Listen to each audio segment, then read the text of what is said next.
chain of thought started with this entire Brian Johnson episode. Delhi wala region. Is this room AQI high or low? Women in India smoke equivalent to 400 cigarettes every 1 hour. So you love China? Why? That's the big question. I've always thought big is good. Why? You might like the country, you might think they're communist, whatever it is, it's China matters, period. Utterly Chinese. We call him Xi Jinping Bhuvan. बहुत hard. Part of the reason why white people hate China is because China doesn't follow their rules. I completely disagree. So what happens in 1957? There's a myth. Oh, thinking about this yesterday. Suddenly woke up. When was the first one we did? Jan. December, I think, just before Manmohan Singh died. Oh shit. Thanks for the happy start. I still can't believe you said you take flight to work. I meant as a... Very elitist thing to say. बहुत ज़्यादा. Stop cooking, stop doing puja, stop like frying anything, stop tandoor. What's left doing? China good, West is great. We India are somewhere in the middle. We have to make our choice. China का माल है. Tandoor tastes nice. I mean, we'll eventually end up talking about Illuminati. very interesting. What the hell? You know, assassinations, death threats, intimidation, all of that. A lot of weird things is happening. India's premature industrialization ruined Bollywood.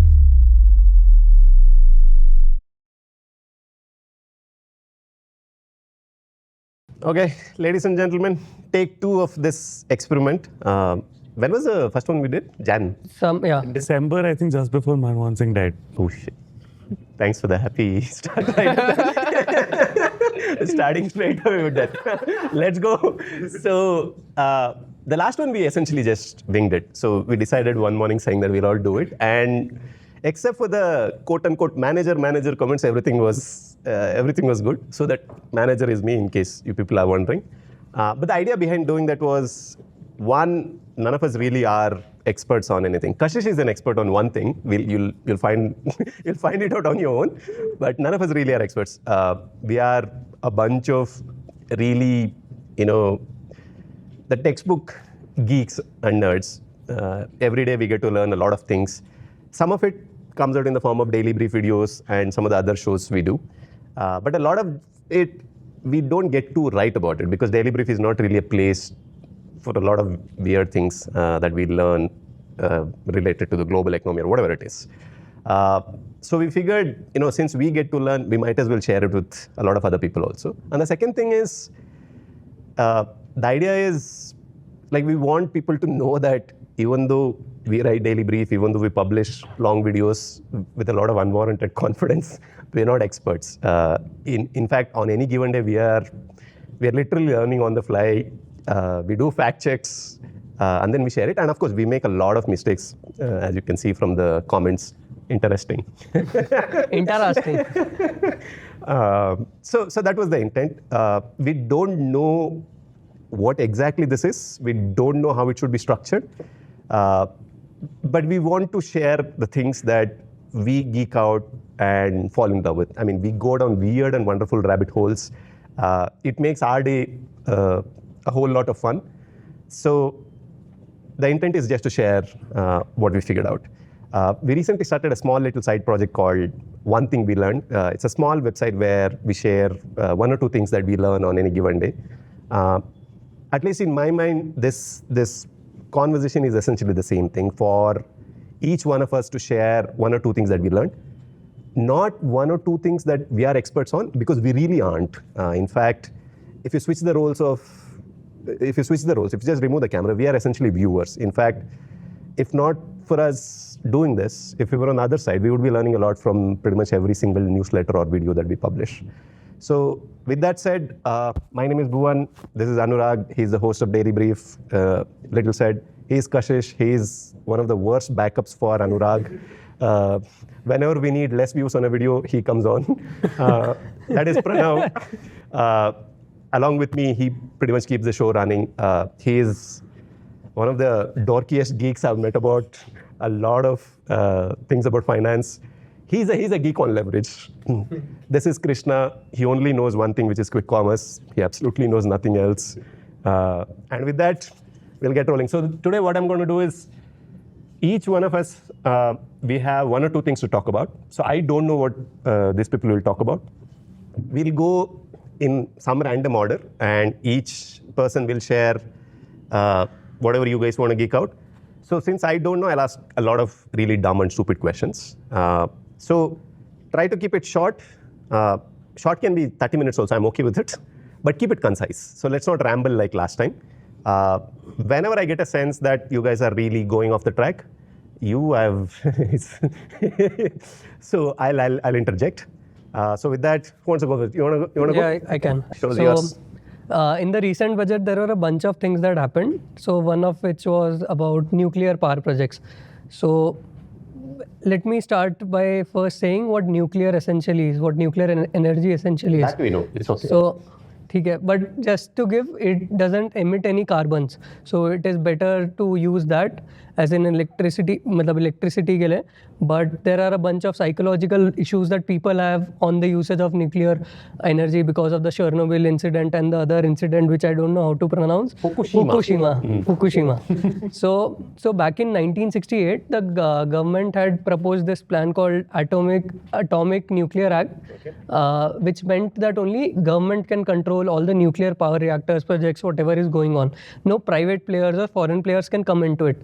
Then the government had done Pokhran tests, which was Pokhran 1 was called Smiling Buddha, I think. And then there were a bunch of sanctions put in by Western countries, let's say US and other countries. After a few years, I think in 1998, there was Pokhran 2, which was 5 tests conducted. Then again, there were more sanctions put because, they didn't want, the nuclear power to be, I don't know how to call it. Proliferation. Yeah. They didn't want weapons to proliferate amongst countries. So around this time only, between 1968 to 1998, there was something called as NPT. Now I don't know how to pronounce the full form, which is Proliferation. Proliferation treaty, which meant that only 5 countries can control all the nuclear power that is there in the world, but they'll help other countries in supplying whatever nuclear tech, etc. that they need. But India didn't sign the treaty. The reason was because there was China on one border, there is Pakistan there. So India wanted to prepare itself. So this caused there to be this strained the relationship between India and US because, India didn't sign that treaty.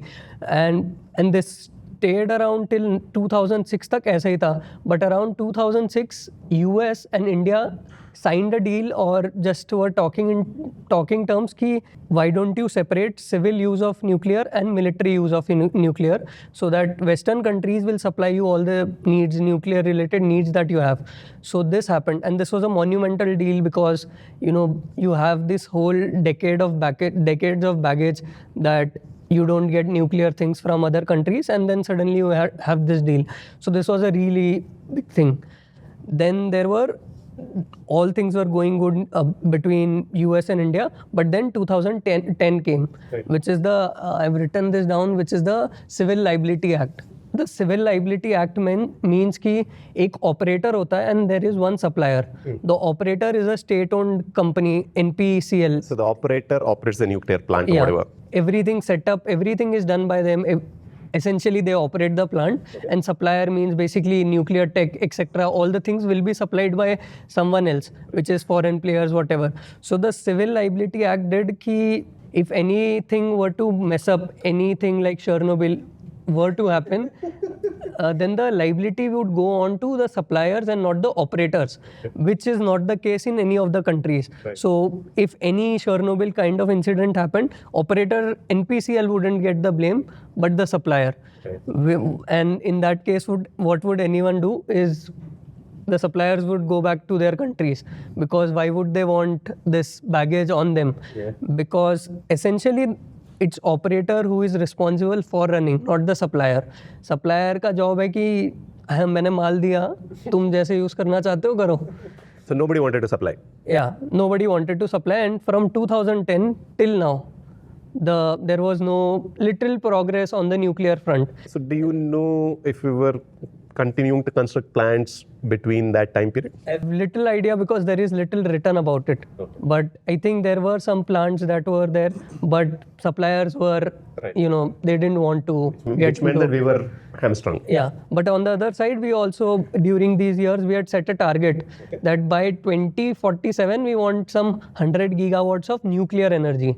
So that meant ki the progress has to start pehle. So the thing, I'll talk about nuclear projects here. So there are two kind of reactors, a large, there might be more, but this is what the main thing is कि large reactor होता है which produce more than 1000 gigawatt of energy, and then there is SMR, which is small modular reactor, which produces around 20 gigawatt to 300 gigawatt of energy. This one takes a really long time to build and lot of financing is required here. This one takes shorter amount of time because gigawatt is also less. This one takes around 7 to 10 years to build and around more than $6 billion to build. Yeah. So you can compare कि कितना कम होगा ये वाले में. So the budget also said कि we'll be focusing more on SMRs and all those things. So yeah, anything. Yeah. Got it. So what's the scene with nuclear construction now? Have you done any research on that? Like, are we building? Who's building? Which country is building? What's happening? Yeah. So there is little written about it because the budget just came in. So who will be coming in, we don't know. By the way, before that, what did the budget change? Though, actually, the budget had amended, said that this will be this two acts that are there, Atomic Nuclear Act and Civil Liability Act, it will be taken up for amendment, which means that these two rules will hopefully be removed, which means foreign players, private players can come in. Nice. The suppliers won't be blamed, so nuclear progression might happen. Or got it. Give us a lay of the land apart from the act, which clearly seems like a good thing. Yeah. What's happening in the world of nuclear? It's still a dirty word. Yeah. Are people building plants? What's your sense? So there are two things. So nuclear energy is a reliable energy source because low carbon emissions. Once you have it, the costs are really low. But there are two big problems to this. So both of them I have addressed. The first one is the financing cost, because it takes such a long time to set it up. Right. So people aren't that keen because it takes around $10 billion to set it up. And let's say आज मैंने $10 billion commission कर दिया कि you can build this. The next day the government comes in and says कि I'm changing the rule. Yeah. Something like the Supplier Act happens in some other country. Then the financier goes. 10 years is essentially 2 government terms. Yeah. So yeah. And we are talking about $10 billion start mein. Maybe the cost go up. Yeah. Maybe something always goes up. There is always cost overruns in most of these projects. So that is there. The other thing is convincing someone, because it takes 10 years to build. Then it starts to make money after some time. Right. So that's patient capital. Yeah. So patient capital there is really required. The second thing is more of a psychological thing. The reason behind which, there was two incidents. Chernobyl, I think a bunch of us would know because of the series that is there, and because there was radioactive waste बहुत ज़्यादा हो गया था. People got cancer, people died. There are weird animals with maybe 3 tails, 2 tails and all that there. All those things. Fukushima. Yeah.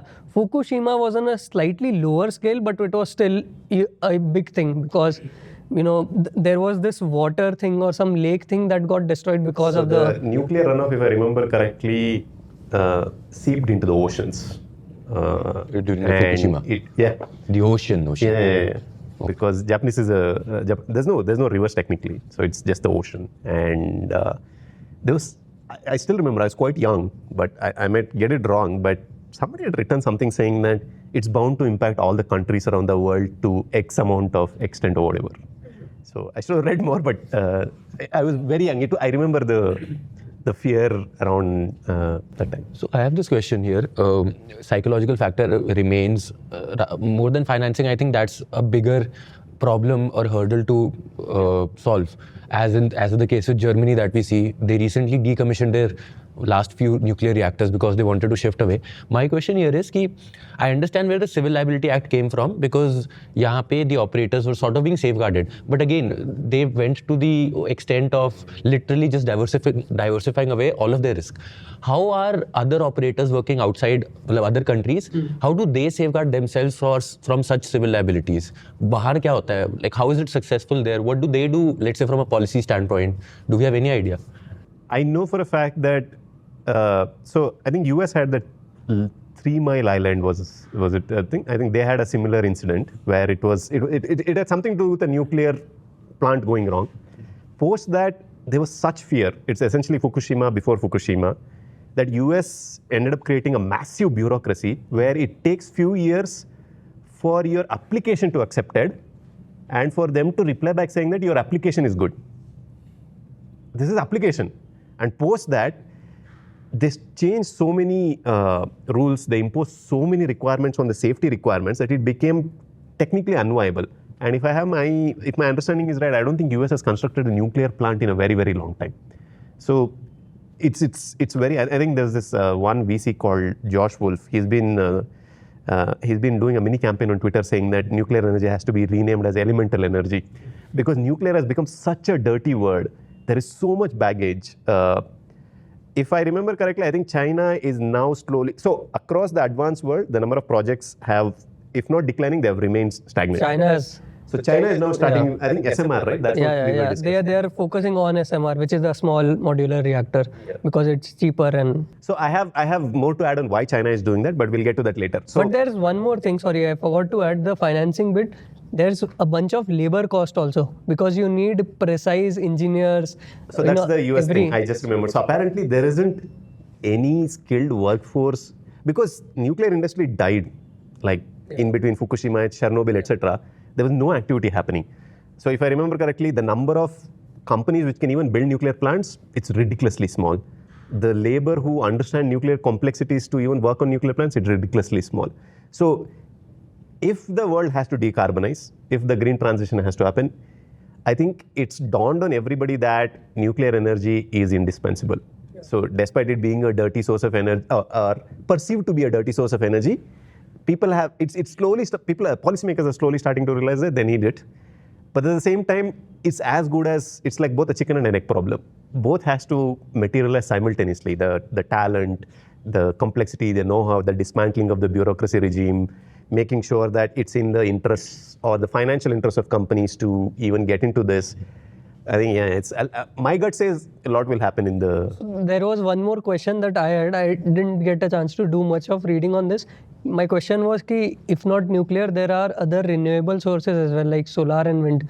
Why can't we just use that? But the problem with that, I'm guessing, is nighttime mein kya? Nighttime and wind stops blowing. So you need something to fill in that gap where there is that intermediateness. Right. So coal is, the reason why coal is hard to get rid of is because of that precise reason. And I read some 80% of India's needs come from coal only. We are still, in fact, here's a weird part.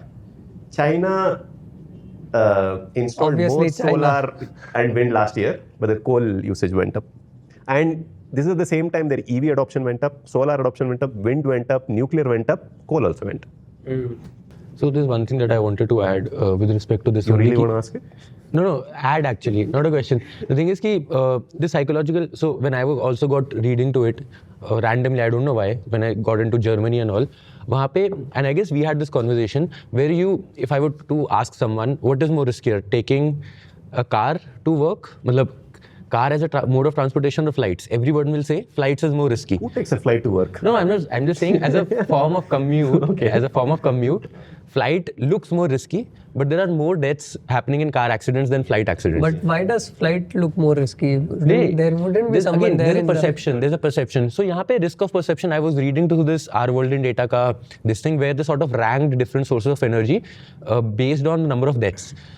Coal had the most number of deaths because of externalities with respect to pollution and even मतलब coal के खदान में भी there are a lot of deaths. The mortality rate for nuclear energy per, let's say, wattage or whatever term they used was actually the least. But again, it's the perception, and I really agree with that Twitter guy where he said rebranding it would actually, because then it brings in money, this brings in talent, and nuclear, at least objectively from a scientific perspective, remains the most. There's a fun fact. So after 9/11, the same thing happened to US perception, the US citizen perception of flights. So they were so scarred, they stopped taking, I think there was some data apparently which said that flight passenger use went down and car usage went up because of 9/11. So this is also a good segue into understanding how our perception of risk works with respect to investments or even life. And that sort of distorts our decision making, which we can see happening for Germany and for every other country who's not going big on nuclear. So are there any other insights from your side on nuclear? Let me. So meanwhile, one interesting thing that I tweeted like 2-3 years back on this Kashish's car versus plane thing. So I still can't believe you said you take flight to work. I meant as a very elitist thing to say. No, but either way, so I found this stat and I don't remember the source or whatever, but it was like you're more likely to die on your way to the airport than from the airport to another airport. So it's pretty crazy that way. So it's just Which perception. begs the question, how are you alive? No, and the other thing is, if you look at it psychologically also, it's not like, so there are a lot of people you'll see on flights who are praying before the flight takes off, etc. You know, there's so many people who are like, oh, pray, etc. But I don't think that exists in a car, pretty much. You know, you don't really find people praying before they start a car. Yeah, etc. like Kashish had a point. So I think we are really bad at distinguishing risk versus uncertainty. So they're not the same. So risk can be quantified, uncertainty you can't. Uncertainty you just have to make peace with. With that said, okay, who wants to go next? I'll go next. Sure. Do we want to hear it? Yeah. So The question is for us now. So my thing was also related to budget only. Budget, everyone talked about the tax, personal income tax cuts and how it's affecting everybody on the, let's say, individual level. I just flipped the coin. I thought, how will it affect the government? Right? So government gave a number ki there will be direct tax revenue opportunity loss of, let's say, 1 lakh crores. And then I came across this social media post where the guy said ki assuming 1 lakh crore ka disposable income increases, India has an economic multiplier of 5x, which means consumption, our addition to GDP will be 5 lakh crores. I like this math. And just one more, because GST rates are anywhere between 10 to 28%, assuming an 18%, which is middle ground for that 5 lakh crore, we easily make up for increase in GST revenue of 90,000. No, I didn't get it. Exactly. So you're saying GST collections will make up for the personal collection shortfall? So this was the hypothesis that person was giving. So I knew for a fact it was wrong. There's a lot of oversimplification that was happening. Huh? No, because I want. How does he appear smart then? So the thing was that this eventually became a segue into understanding the second order effects of how will that play out. So my first question came to mind was and I guess we discussed this in office also the other day, does 1 lakh crore increase in disposable income for people directly equate to consumption, which was a very big question.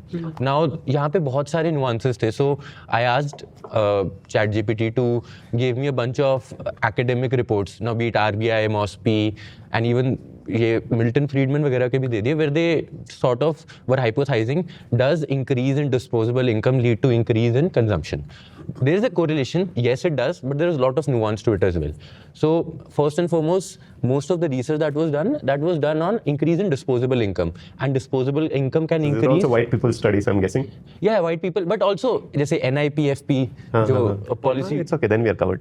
So the one thing that they argued was सबसे पहले कि it's not just about tax rate cuts, it's also about there are other ways also for people to increase their disposable income. So direct benefit transfers and subsidies also. So there was no direct study done on the reduction in personal tax rate cut to consumption. It was more of increase in disposable income to consumption. So there's a logical jump that I'm making here. So we'll keep that caveat in mind when I... So you're saying it does? Sorry? You're saying tax cuts will lead to more consumption? No. Tax cuts leads to increase in disposable income, which then we have to find whether that leads to consumption. That's what I'm asking. What's your view? So if I were to, let's say, give a TLDR, an oversimplified version, yes, it does. Okay. But a few things that I wanted to touch, when it comes to, let's say, increase in disposable income, lower income people have a higher marginal propensity to consume. Basically, if they earn more 1 rupee, likelihood of them spending all of it will be high compared to middle and higher class. Casually dropping MPC. So, which made sense to me. And there was another level of layer to it, which they said कि जो lower income people है, they also don't have access to credit. So, if they have the willingness to spend, they can't spend even by taking credit because they don't have access to it as easily, which is why their MPC will be even higher compared to middle income class people. So in simple terms, lower income people spend most of their income. Yes.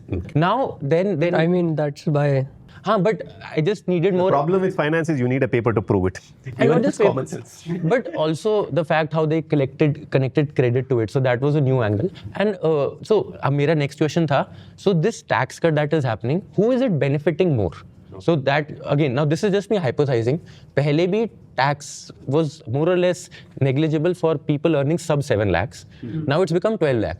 Assuming, I don't know the exact national per capita income of people in India, but it's obviously less than 7, which meant most of the lower income people were more or less not paying tax. And this would have incrementally benefited just the middle class. Assuming most of the increased disposable income goes in the hands of middle class, and they have a lower MPC, basically means कि consumption itna nahi hoga, they'll end up actually either repaying the debt that they had or invest more of it. So this was my preliminary understanding of how it should work. I just have one thing to add. Of course, it comes from China. So post-COVID, apparently they started repaying loans. Then whatever little money they got from the government went to repaying mortgages, when debt, credit card loans, then consumption. So I don't know if there's a direct analog. Adding on to what you said was because I had the same question that we were talking about, why wouldn't it just go to savings account? China mein, I think there was some article that said if this stimulus happens in China, the chances of them saving is higher because they won't do consumption. They would just put it in their bank accounts or whatever. So there, I think the logic is Chinese households have been conditioned into doing that. The reason is because they're on their own. There's no government social safety net. But the thing is, aren't we also brought up in the same So kind if of... you were to make a relative comparison versus the amount of social benefits that India gives versus China, I think we'd still rank higher. It's not to say we give a lot, but I'm saying even the relative comparison, we come out on the top. That's itna low hai unka. Yeah, there's absolutely nothing. Like, because most of the money they took, literally they took from households and gave it to people who are building plants, cities. Same logic which we discussed last time. So they've been scarred into saving. It's not unfair to say that they literally have deep scars, mental scars, saying that there is no government tomorrow if I'm sick. If I'm retiring, there's no pension. So I have to save, and they've been conditioned into doing that. So, yeah. So, so I understood how will it affect middle income and lower income people. One more thing that came to my mind was, again, this is just me reading, one of the academic papers said that government spending and private spending.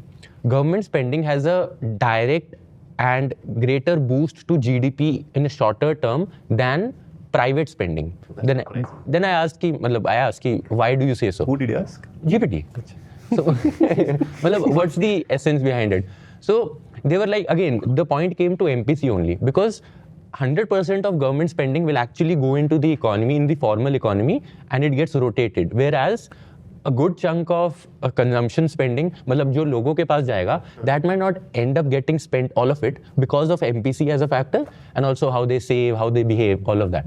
So government spending had a more immediate. So if now, assuming our finance minister had the idea कि हमें GDP को growth को maintain करना है, technically, again, as per my understanding, they should have actually gone for higher government spending. Let me correct you. As per GPT's understanding, which you are saying. Yeah, but then I also understand the fact that India's 60% of the GDP comes from consumption, and this move might not make immediate sense, but I think this is greater in the longer end of things. So help me understand, right? So if money doesn't get consumed immediately, it goes into savings, which means that it goes into bank deposits, which means that banks find it easier to then lend money onwards.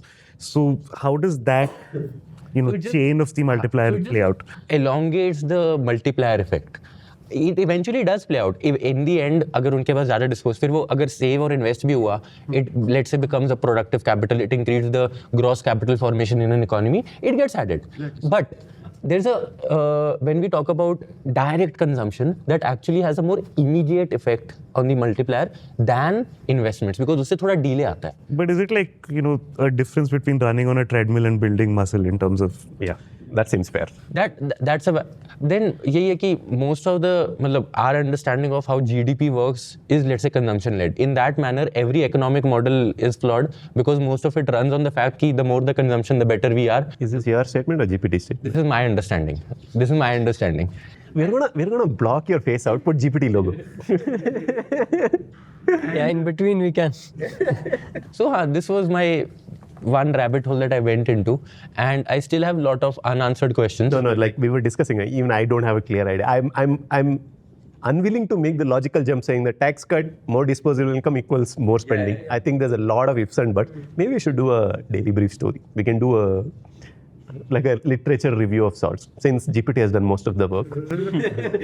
Like most of our daily brief stories. No, I was also just perplexitying it while we are on the topic of GPTs. I was just checking up on the internet as to how many people were in the income bracket of 7 to 12 lakhs. Right. So that's about 15 million people in India. And out of that, about 60 to 70% of that 7 to 12 lakhs is in tier 1, which is Bombay, Delhi, Bangalore, etc.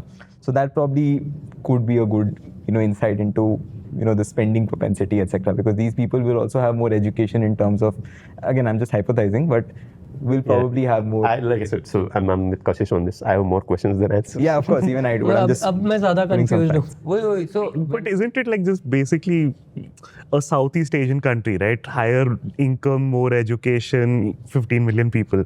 No, the problem with this, there's a lot of entangling factors. Culture, the state of the economy, the liability profile, etc. Actually, again, while doing this literature review, there was also a section on it which was talking ki this increase in disposable income directly causing increase in consumption is also a function of inflation in the economy and interest rates in the economy. That's the thing. So just Interest rates. oh, by the way, as we record, we had the first rate cut in 5 years. Yeah, 5 years. So, and this is, just so that people know that we've had 5 years of, the middle class has been hit from all sides. So we had COVID, job losses. There was a lot of internal migration. A lot of Indians went from relatively high-paying jobs to subsistence farming. A lot of people didn't really recover from, the COVID effects. Then we had a historic spike in inflation. And the worst part of it is the most volatile element of it was food inflation, which at one point was in double digits, and it's still relatively high because rent and food are two of the biggest components of household balance sheets. And then add to that, most middle class Indians typically will have some or the other loan item. It could be a car, it could be a house or whatever. So your EMIs also went up because interest rates rose up. Plus, on the rural side of India, you had repeated heat waves. We've written a lot of daily brief stories on it. You had erratic monsoons, wage growth for both urban and rural. Stagnant or declining. So, In that governor's statement that came out, he also said the same thing, that food prices might not moderate or something. Will continue to rise some in today's. So the hope is that everybody is saying we've had decent monsoons. Reservoir levels are full. The seed sowing season, it's been in full swing. Just like the logical jump we were discussing with your tax cut versus cuts. Yeah. So rate cut, people will spend. At the same time, But just explain what rate cut means. interest rates going down, which means your EMI. So RBI reduces the rate at which it can lend to banks. So which means banks can borrow for cheaper, which means the loan rates have to fall. Your credit card, personal loans, everything are floating rate loans, MCLR linked. So which means if you pay less amount of money on loans, etc., theoretically you get to spend more. But I'm always uncomfortable of making those monocausal relationships. I'm not really a big fan of life is messy, people are messy. We don't really work by X equals Y rules. So if with that caveat, okay, Mansur, you'll go next. Yeah. So I think lately there's been a lot of talk about AQI on the internet. Of course, started with the Inita Zerodha culture with Nikhil's podcast. So I got into thinking about what's happening here exactly, and my AQI. Okay, AQI basically is air quality index for those of you who are new to this term. Basically the dust or the particles that are there in the air which harm the human body because we inhale it and could harm the lungs, could harm our body in many ways. So that's basically AQI. And of course, Delhi's been in bad news about it. But the fact of the matter is, it's not just a Delhi problem. It's an India problem or a world problem for that matter. Is this room AQI high or low? I have no idea, but I'll come to that. That's the point I want to make also. But anyway, so that my chain of thought started with this entire Brian Johnson episode as to what's happening here, etc., etc. Not getting into that entire episode, but I'll talk you guys through my chain of thought here. So I was just trying to understand why, if someone has to support the cause of AQI, what would they really want to support here? So one obvious thing is air purifiers. But is that the only solution to AQI? I personally have my doubts. Yes, we can put an air purifier here and the 5 of us and the crew members can breathe some fresh air, but does that solve the larger problem? I really don't think so. Yet, if we go and solve the problem at an industry level, at a outside level, etc., does that solve the problem either? The answer is again no. So I started thinking as to what exactly happens, and what I found out was some interesting things. One is that India's cultural problems have a lot to do with AQI, and I'll tell you what I mean by that. In India, I was reading, and please don't quote me on the stats, maybe a little on and off, but about 50% of the cooking still happens using cow dung, coal, etc. And I'm talking about India, Bharat, etc.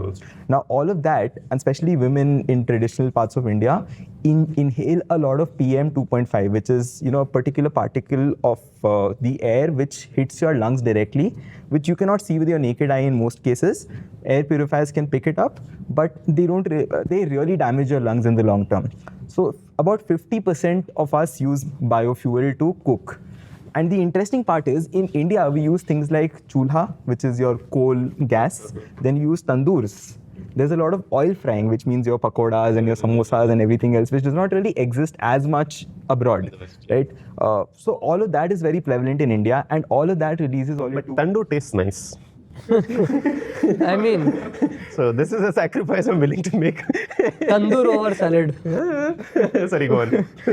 but yeah, either way, I mean, yeah, so all these PM 2.5 particles sort of keep adding up. And I was reading this paper which claims that women in India who cook via coal smoke equivalent to 400 cigarettes every 1 hour. Wow. Like, that is maddening. That's pretty much goosebumps to me. And I couldn't believe it. That was my reaction as well. But it's just maddening at one point, because that kind of, and obviously this is women and young children who stay around their mothers, etc. Men are relatively less exposed when it comes to a Bharat standpoint, because they go for work, etc. So I was just trying to think on the lines of, what is the larger solution of this? It originates from kitchens. Now, kitchens mean women and children, and not just that, but also cooks in restaurants and all those other places are also very susceptible to that. Then it got me to thinking about asthma. Disclosure here, I have suffered from asthma as a kid, and I've had really bad coughs and everything else, so I know how it feels. Personal experience, really bad. Once I started coughing, I just could not stop. And it usually happened to me seasonally, which is when the air quality became bad, winter time, And you studied etc. in Delhi. No, I was in Bangalore at that time. So that was the interesting part. Stop maligning Bangalore. No, that's what I'm saying. So even if Bangalore is relatively better air quality as compared to Delhi, Bombay, that is still a big problem. So that got me thinking, where does India stand in the case of asthma? India, reported cases are the highest number of asthma patients in India, and stats say that 70% of severe asthma patients are not reported or not diagnosed yet. I wouldn't have guessed that.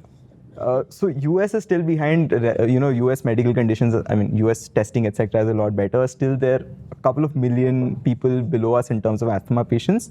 So that sort of got me thinking and tying these things with the cultural context of India. Now, it's not just about cooking. We also do agarbattis. We light diyas in our houses, right? So does that cause environment to go like... That causes our internal environment to become very PM 2.5 heavy, which is the particle which hits your lungs and sort of almost destroys it over time. So that got me thinking in that context as to how cultural context of India, and that is something you can't really solve for, right? Now, if you think of putting an air purifier in a tier 5 town of India, you can't just do that. That is the place that is more susceptible to air pollution, and they don't even have chimneys in their kitchen for that matter. Tier 1 does not have chimneys in most houses, right? So that's like a... Do gas stoves also? Gas stoves also do that. LPG cylinders have that, but relatively much lesser, obviously, as compared to your coal, etc. But the best case scenario here is your inductions, right. electric solutions to it, which is a little more widely adapted in tier 1 plus towns of India and Western Our world. electric things are powered by coal. That happens not in your house, right? But on a broader Your level, house is nice, world is. yeah.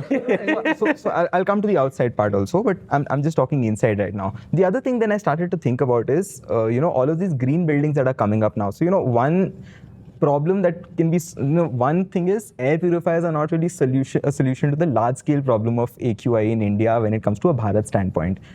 Second thing that I started thinking about is even when it comes to the premium aspects of the country, all your tier 1, rich, etc.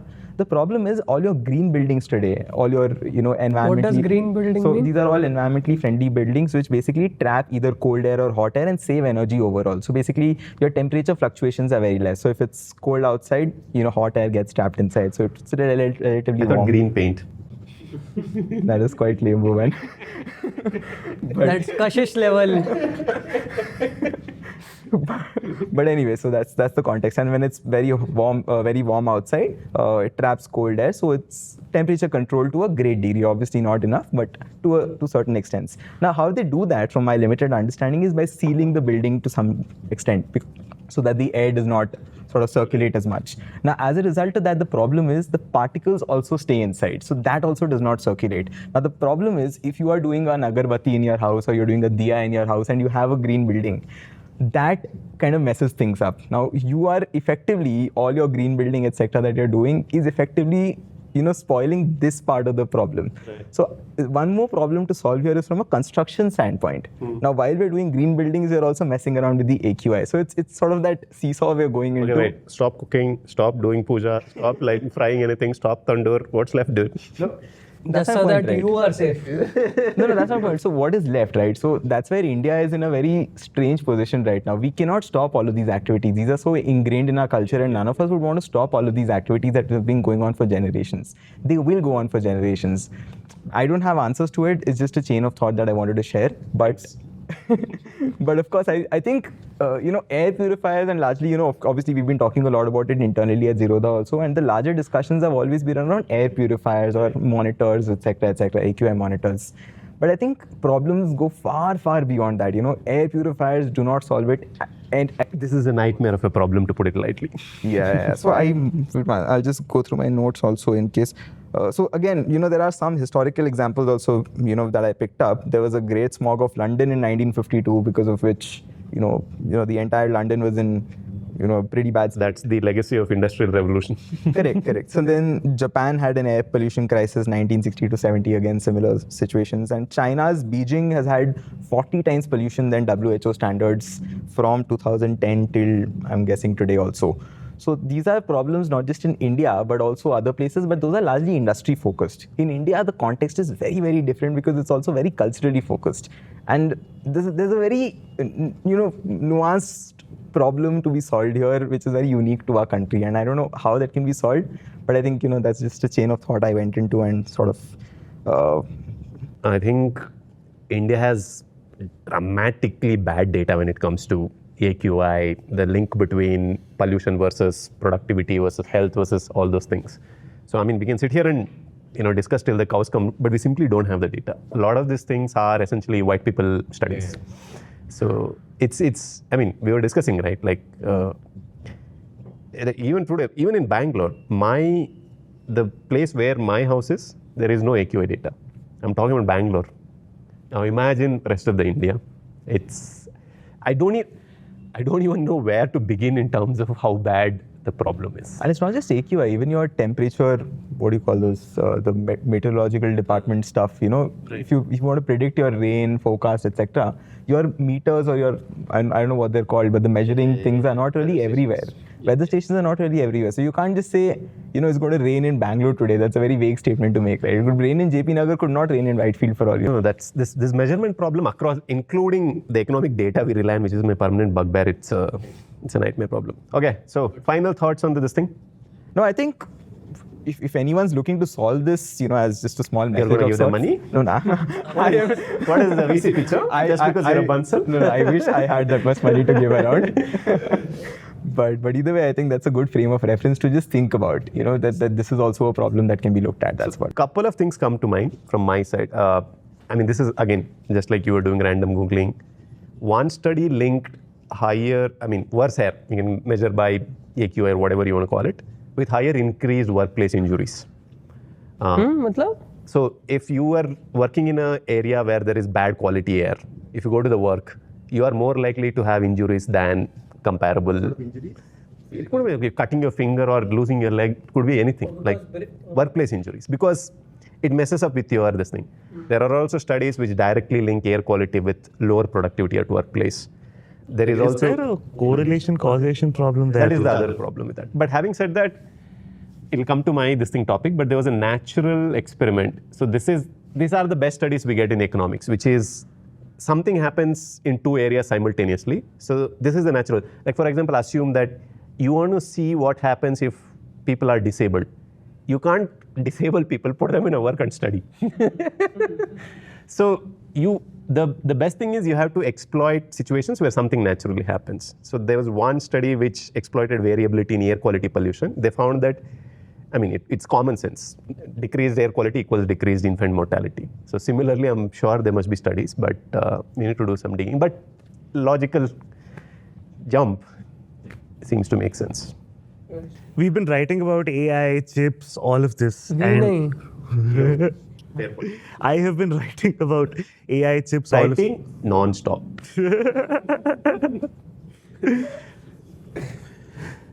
So clearly, there is some sort of global competition afoot. Everyone sort of protecting like tiny, tiny little bits of IP. And it seems like it's a very big deal, but you, as a layperson, wonder, right? Like, it's just a machine after all. Why are we all fighting over a machine? So yesterday, I just went very hard on this single question. I went to ChatGPT. बहुत hard. Sorry, bhai. I just went very hard on It's just lame. Continue. So I just tried to understand how a chip is made, right? And Wait, before that, why are you so fascinated with this? because it's the sort of $1 trillion question, right? Why are you sort of protecting this one company that's sitting in Netherlands from the rest of the world and going like, this one company will not sell anything to anyone? Why is Context it- ASML. Yeah. Why is like sort of China throwing sort of billions of dollars into these research programs, hoping to get there, but there's no surety anywhere in the world that it ever will get there? Like, why is this such a hard competition to win? Right? That's the big question. And I think that's the thing that none of the commentary that you hear in the media is, right? Like, I mean, nobody tells you why making a computer is harder than making steel. Still, I care about you. You're thinking I'm still unsure. All right, so let's start with this. The one thing that you hear here and there about chips is the size of the transistors. You know that China now can make 7 nanometer chips, so that TSMC's sort of frontier is 1.54 nanometer chips, right? Wait, it's 1.4. That's the latest frontier. Like that's 27, I think that's what they're trying. My knowledge is stuck at 3 or 4. That's what they're making. Right? So what the hell does this mean is the big question. So let me put it to you this way. Yesterday, I bought 5,000 rupees worth of a gold ETF. Right? How much gold does that correspond to? It's like half a gram. It's less than the kind of gold that you will use for 1 year's start. Right? That gives you around, at the scale of 10 to the power 21 atoms of gold. Right? Less than a year's start. 10 to the power of 20 atoms of gold. 21 atoms. 21 atoms. In one single statement, you lost all of us, but continue. So take that tiny little nugget of gold. Imagine you break it into a billion pieces. Right? Pick up one sort of like fleck of dust, throw everything else away. Now you have, in the scale of 10 to the power 12 atoms of gold. It's still too large. So you take that little like fleck of dust, break it into billion pieces again. Wow. Now you have, at the scale of 10 to the power 3 atoms of gold. You're still off by a scale of 100. So you take that, whatever, sub-microscopic little particle that you have left with, break it into 100 different parts, pick up one of those parts, throw everything else, right? Now you have something at the scale of 10 to the power 1 atom of gold. Like you have 10, 20 atoms of gold together.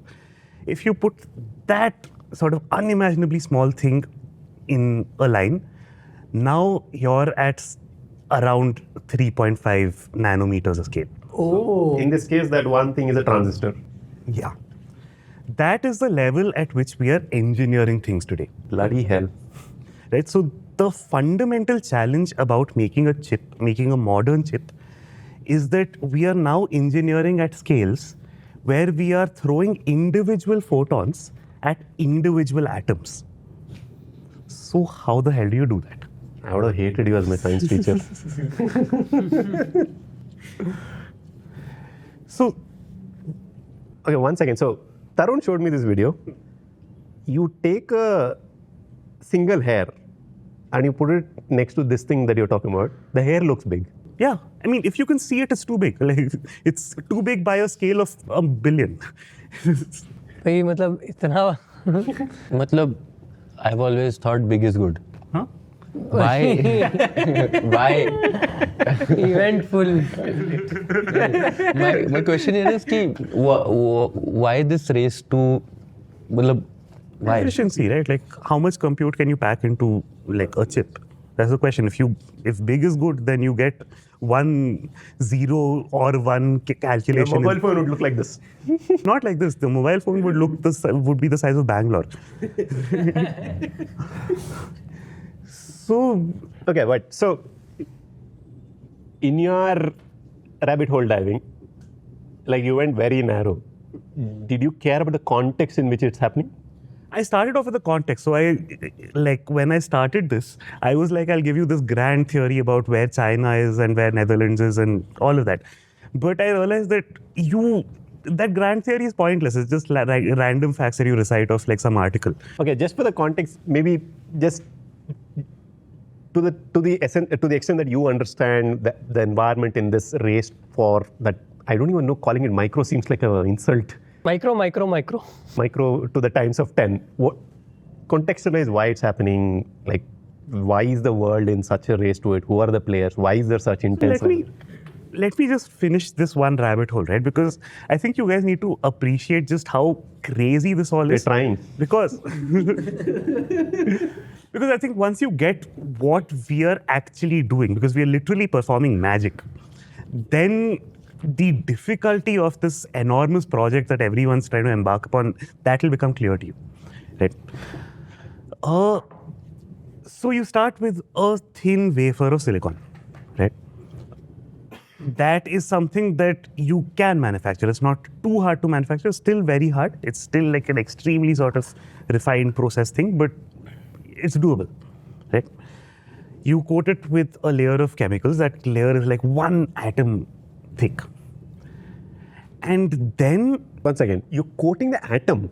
you're coating the wafer with like a very thin layer of chemicals. Okay.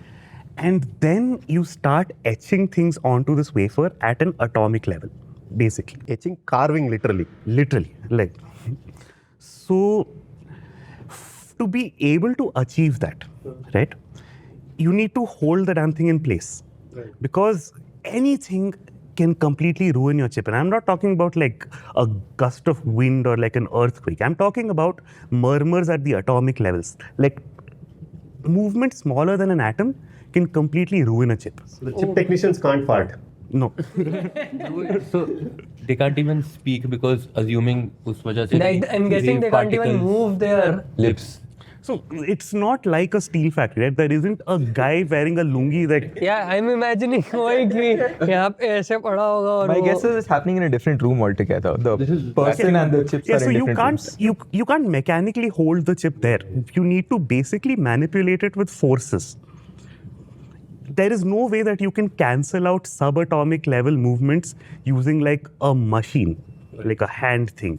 You basically have self-regulating circuits that exert forces onto the chip to keep it in place, right? So now that you have this chip in place, you need to hit it with a laser, right? But that laser is so thin that the width of a laser does not allow for more than 1 photon at a time. Right? So you're basically pinging. yeah, photon, atom, हाँ But थोड़ा go on, sorry. You're basically photons are like. a No, I'm unit of saying I'm unable to wrap my head around the scale, the microscopic scale of this. So you just ping individual photons of extremely high energy at that wafer, right? And getting individual photons of extremely high energy, this is called extreme UV light. So EUV machines is what you might have heard of in what you're reading. There is no natural source on Earth that can create that sort of light, right? So what do? You take a tube that you empty out of everything, so you have vacuum, right? And you flick a tiny droplet of tin in there. And as it goes, you shoot it with a laser, right? What happens, extremely powerful laser, what happens is that that tiny flicker of tin turns into plasma. It becomes hotter than the sun, right? And then it starts pinging photons there. Think of it like playing tennis. You're sort of uchhalowing the ball, right? And then you have to smack it into exactly the atom that you want. Bloody hell. How do you smack a single photon into exactly the place that you want? You need a mirror.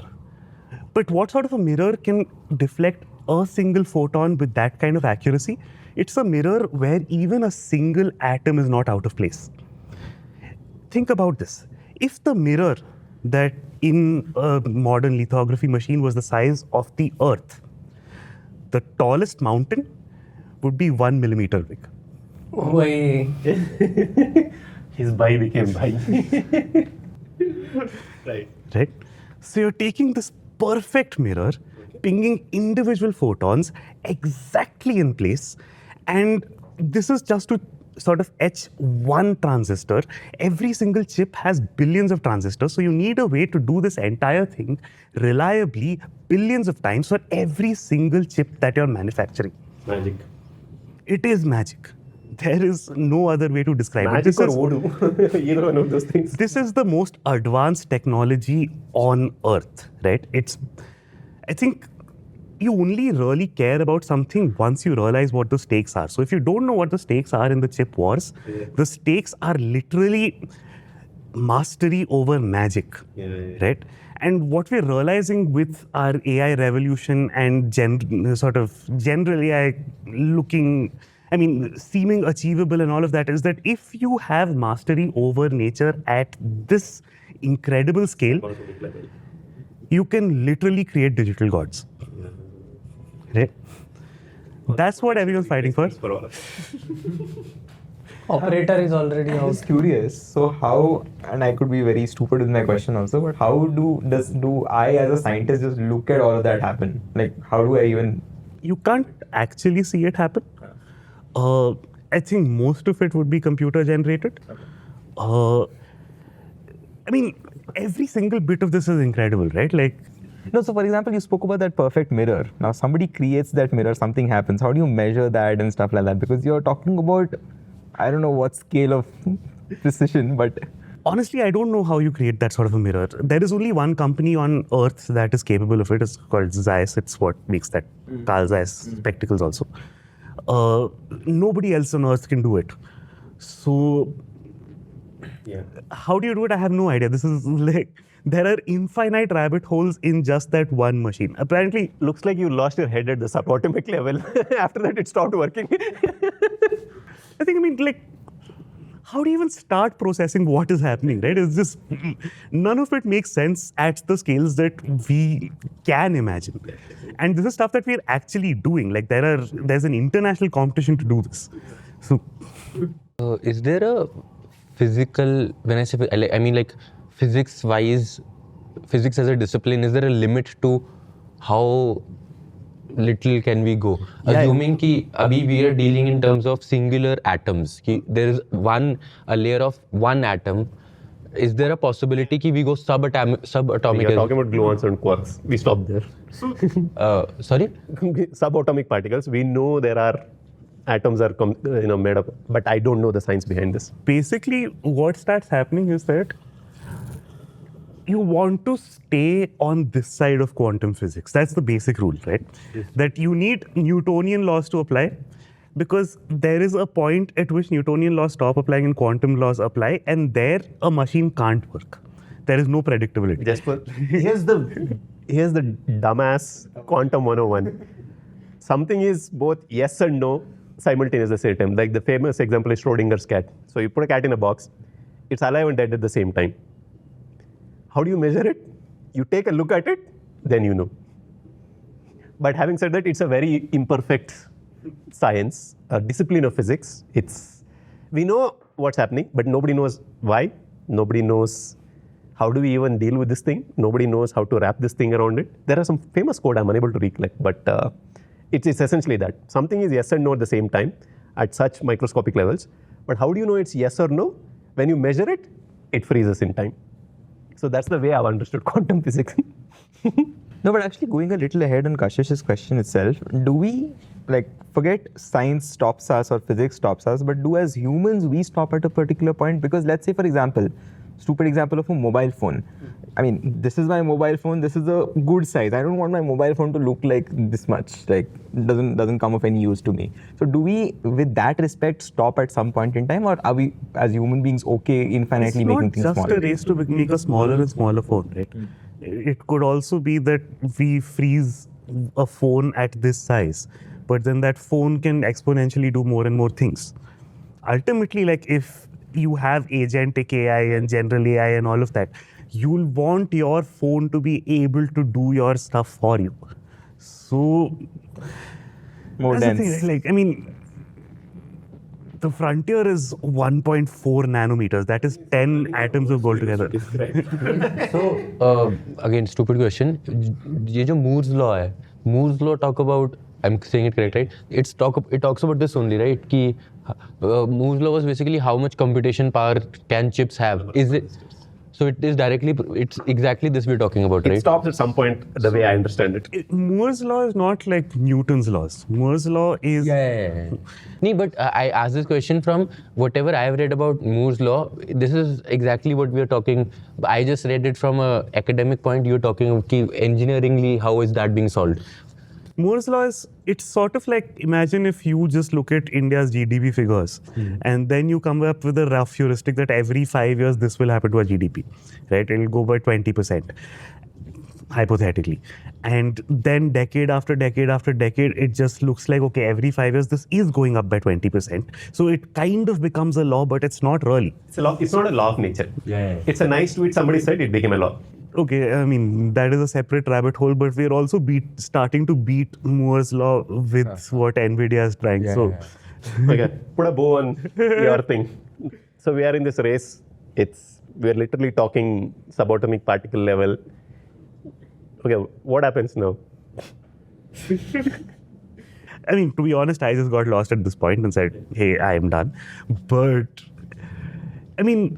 just to give you a very, very quick lay of the land, there is magic in creating a chip, and there is even more magic in creating the machine that can create a chip, because you have one machine that does all of this. So you'll dive into the machine next time. There is one company on earth that can do it. It's called ASML. ASML has a supply chain that actually goes the entire world. It has 500 different component suppliers at different places. I think it can make something like 50 machines a year or something. That is the limit of what it can do. I don't think it would be an overstatement to call ASML the most important company in this moment. So ASML is the chip maker or provider? That lithography machine manufacturer. The thing that plays tennis with the photons. So, The tennis racket. so they make things happen for NVIDIA, and NVIDIA relies heavily on ASML. No. So they sell to TSMC or other manufacturers. SMIC, etc. Then where does NVIDIA? NVIDIA is just a designer. So NVIDIA designs a chip, they send it to TSMC. It's basically one email. Hi, I want this chip. Here's a design. TSMC manufactures it in a very oversimplified way. There is one nice acquired episode on this. The chip has to be designed, right? How would the chip work? How many transistors? What will it do? Etc. etc. How has it to be manufactured? So, then you take all those units and put them together, and then those units talk to each other in certain specific ways. So it's NVIDIA's GPU, for example, is their design. So if I understand it correctly, NVIDIA is trying to solve the science behind this, whereas these companies are trying to solve engineering problems behind not it. the science. No. Architect versus the construction workers. Got it. Who's the architect? NVIDIA. And construction. In a very oversimplified way, of course. Yeah. Construction workers are TSMC. So tell me this, when Apple launches their own silicon, which is their M1 and M2, Design. that's also what NVIDIA is doing. So that's the same thing. Very quickly lay down the supply chain, right? So you have like, to make a chip, there are basically 3 components, right? First is design. Design is a matter of how like individual ones and zeros will go from where, how does that entire structure work so that it's a workable thing. You can make it do things, right? It's an extremely complicated thing. Every single aspect of that design is someone's patent and they're a sort of a multi-millionaire or a billionaire because of it. Like 50 to 60% of a chip's value just lies in the IP. Right? IP of the design. Yeah. Then once you have sort of the design together, and this is sort of a very complicated process about like, again, it's not like architect and construction worker because the work isn't just laying a brick, right? It's an extremely complicated thing. So you're talking constantly to TSMC, but finally someone takes that silicon wafer and turns it into a chip, right? Gets the right things in the right places so that it works like a chip. So that is another 30% of the chip's What are value. these called? What are these players called? These are fabrications. Fabrications. So these are fabricators. So like TSMC is by and large the world's largest. Samsung is in there. I think Intel has its own foundries. SMIC in China is really catching up very quickly. So these are the guys who actually make the chip. The chip companies that you've heard of, AMD, Huawei, NVIDIA, of course, Intel is a different entity. So these guys are the ones who are just giving that Brand name. architecture. There's also, Sorry. It's not just a brand. Architecture. So NVIDIA ka direct competitor, who else designs chips beside NVIDIA? All the companies he mentioned. AMD and ठीक है. So AMD and Intel were the big guys on the block. NVIDIA was sort of the Robin to their Batman because they made just special things that could work for video games. Until we were like, hey, that same thing can also work for crypto, that same thing can also work for AI, etc. And they just sort of leapfrogged everyone else. And then they started doing like 1 decade of research every year and just pulled ahead of everyone else. So this is one ecosystem which is in the US. Now China is coming up with its own ecosystem. So they have Huawei, they have Biren. All of these guys can do nearly cutting edge chips and Making chips, designing chips. designing chips. SMIC is the guy who makes chips, and SMIC takes a machine that isn't as good as what I talked about, and sort of because of that, half of the chips they make are useless, but the other half can actually stand up to, the best chips in the world. Not the best chips in the world, but like really good chips. So yeah, and then finally the last 10% of this chip making process is what is known as ATMP, assembly, testing, marking and packaging, I think. So if you've seen a chip, right, there are like lots of these things that stick out of it. That is when you say packing chip, it's not just putting it in plastic and That's what I selling it. initially thought. Like putting in a bubble wrap and sending it. It is like putting all the other components that sit on top of the wafer.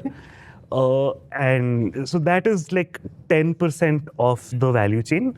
That is the one foothold that India is trying, that hey, just assemble stuff here, do all your magic somewhere else. All the EMS. Talk about the companies. Dixon is there, Amber is there, there's Keynes. Keynes is there. These are the top 3. Tata is also getting into it. Yeah. So then, but the real miracle happens in the fabrication stage. So there is TSMC. Like for every chip specification, right, they need to build a new factory, and each factory takes tens of billions of dollars.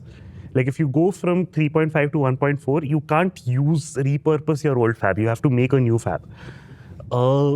India for right now is just fancy packagers. Tata apparently is building that Dolera. Dolera 60,000 Yeah, but crores or they're something. very unadvanced chips. No. They're out in 2030 or whatever. Well, like at the moment and for a few years, I think we are just fancy packagers only. More or less. All the And to again just sum it up, the ASML that we were talking to are the suppliers of TSMC, etc. Right? The only, like purest of pure monopolies. So so they're also the suppliers to SMIC. So basically, SMIC took things that were less advanced. So then they are basing off of it. So what happened was that SMIC, so US said that, hey, you need this technology to create the most advanced chips. So we won't let you take this technology. If you want like worse technology, you can go and buy it off ASML. So China went and did that. The technology they bought would have made something like 14 nanometer chips. And then they sort of just like went whole hog, doubling down on that technology, somehow managed to squeeze 7 nanometer chips out of that. It's more expensive to make chips from there. And you have to spend like half of the chips that you make are useless because you just sort of misfire because you don't have that kind of precision. But, if you are cutting China off the American chip ecosystem and China can go and actually buy decent chips for 4x the price, China will spend 4x the price.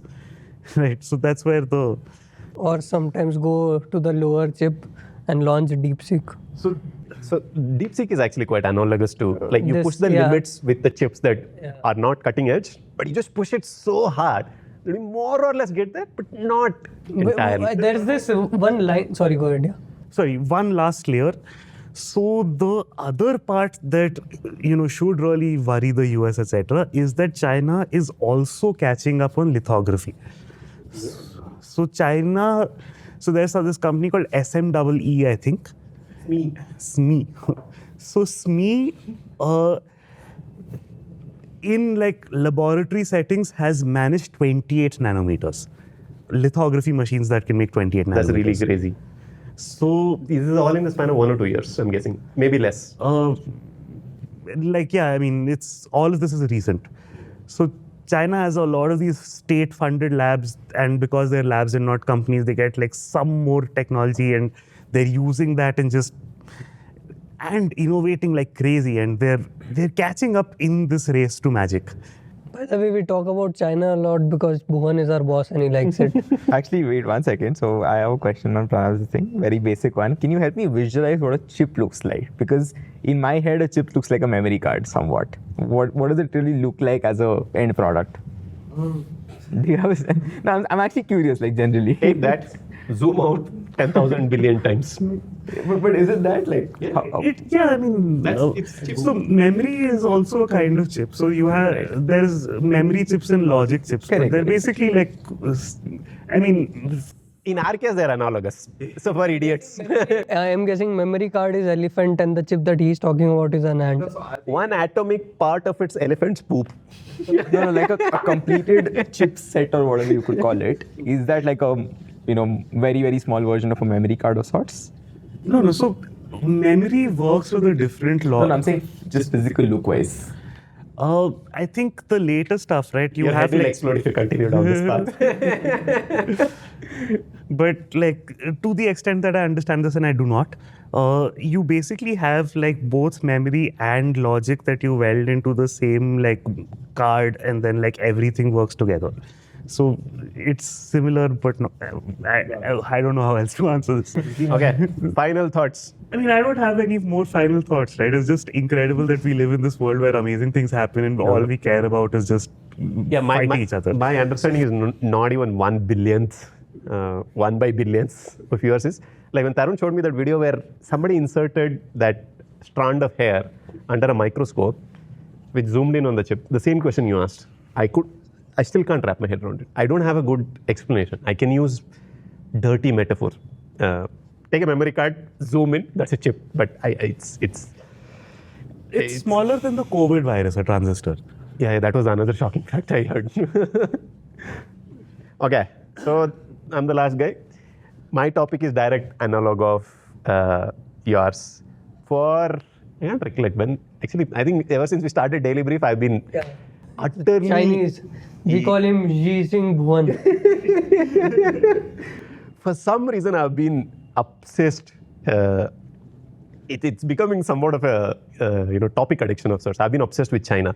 It's just so I initially started with very rough and dirty heuristics saying that, oh, China, they have underconsumption problem, they're over-investing, there's overcapacity, etc. But the more I learn about it, and by the way, I want to caveat by saying this, I have absolutely no conclusions whatsoever. It's just one bloody question after another. What's the...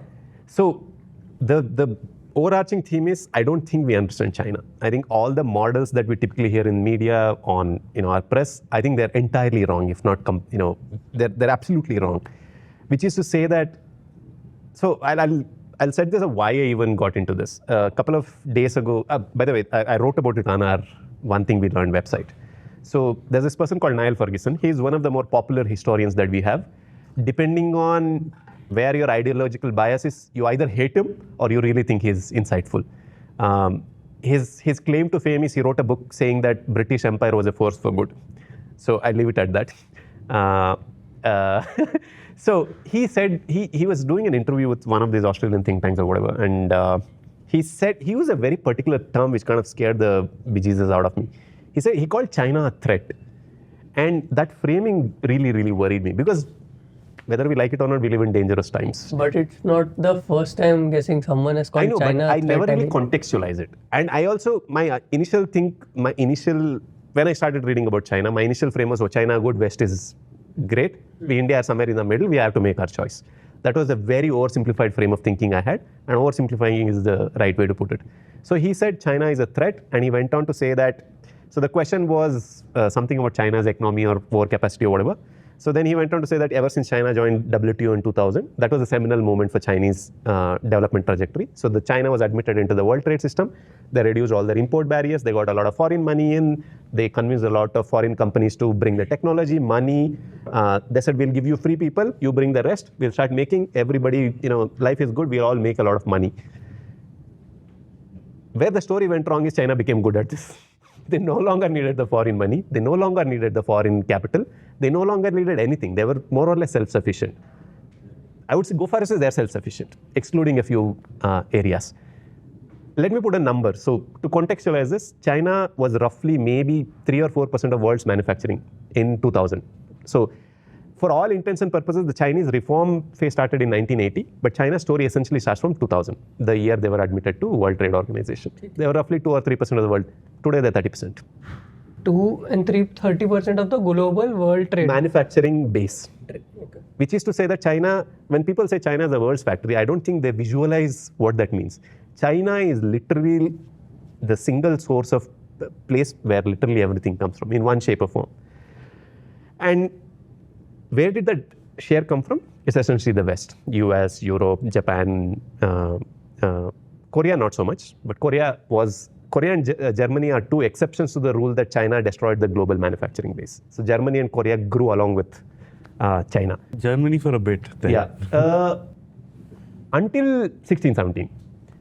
So, and coincidentally, China needed Germany because Germany was making a lot of intermediate machines that China needed to make stuff. China now makes those stuff. So when you read stories saying that Germany is in decline, it's the same story. China no longer needs German cars, German machines. It's the same Draghi that report that came. China doesn't need Germany. Germany needs China. Now they're having a political crisis, etc. But I deviate. So there was that frame of thinking, which is China was worse than India, our starting point. In fact, India made China good in 1970. So that was the starting point, and I'm not even exaggerating. Fast forward to today, China is literally the world's factory. They make pretty much everything, as he rightly pointed out. In terms of tech race also, they're nearly catching up. They're almost there. Like to the extent that if it's a 100-meter dash, it's a few centimeters between China and the lead runner. But now you suddenly start hearing this phrase saying that after the Soviet Union collapsed, there was no other enemy. Now China has been suddenly forcibly put in the place where China has been made the principal adversary for the West. Suddenly there is this narrative that we are in a competition against China. If you dig beneath the reasons, I don't think there is substance. So why? One common reason people say is China is dumping everywhere. But what most people don't realize is China is only dumping the old stuff. Now, like Old aluminium, steel, cement, chemicals. Old, what do as you in mean? old economic stuff. Oh, that physical way. stuff. Okay. Of course, that is bad. But why is China doing that? Chinese dumping is not a choice. It's a fact that they don't have enough domestic consumption. We've discussed this. But here's an interesting bit about domestic consumption that I didn't realize. So that on any given year, what China exports to the rest of the world is the variation in its domestic capacity, domestic demand, which is to say that if the Chinese economy has one bad year, they'll consume less steel. That less steel, they'll export it out by necessity. But the less steel they export to the rest of the world is essentially the world's demand. I have one stat like this. So even though we say that China is not consuming, just the incremental electricity demand from electric vehicles in China is equivalent to the entire energy consumption of Nigeria. This is that Glenn fellow tweeted on Twitter. Energy, not even electricity consumption. Energy consumption. More or less, power consumption of Nigeria. Power consumption. Dude, so China is the exception to the rule that we have no idea what we're talking about in terms of magnitude. There is China, then you have all your other measurements. So China is the thing that negates your scale. We are talking about massive scale. To give you another context, when China says they lifted 1 billion people out of poverty, here's the other part. There are still 900 million barely above poverty. So when people say China have peaked... Oh, because they just bought them on one step. One step was 1 billion people. That means 900 people are not in extreme poverty, but poor. Now imagine if China does this entire show it did again. When people make the statement that there is no close historical equivalent of China, they're not lying. It's just that English language fails to capture the true magnitude of what we're talking about. Going back to what you're saying, right? You're saying that them dumping is more of out of necessity, and also that only happens when their domestic consumption. Yes. But that still doesn't make them not the villains, right? So that's where we come in. So the argument that China has overcapacity and are dumping is more, you can make a case in the old economy stuff, which is cement, steel, aluminum, some chemicals or whatever. But it's not uniform. It varies between years also. You can always poke holes in that argument. So it's because China is so big, and because the demand swings internally is so big, that is pretty much the rest of the world. Let me put it to you this way, right? You can live the quality of life that you do because of the might of Chinese manufacturing. So they're the enemy because they dump, but they're also the good guys because your phone and your belt and your pants and everything are made there. Which is a perfect setup for my next point. The argument that China's overcapacity is dumping falls apart when you look at EVs, solar, wind, batteries, the entire new age technology. Even though there's a stat that China has 2x the spare capacity of global solar demand, if you go ask in Europe and West, China is dumping solar panels. But you go ask in Pakistan, Bangladesh, etc., they say, are you mad? We need more solar panels.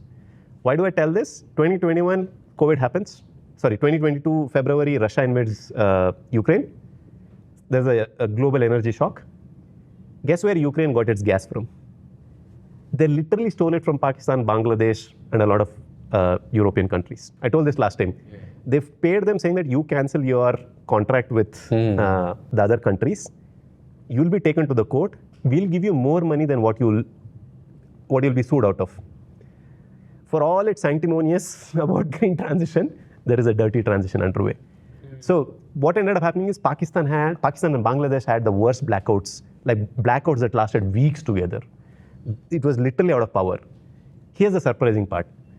Pakistan ended up buying some, I might be getting the number wrong, but the magnitude remains right. Something to the equivalent of 30% of its central power requirement through Chinese solar panels. So Pakistani households got cheap China solar panels, started installing on their houses.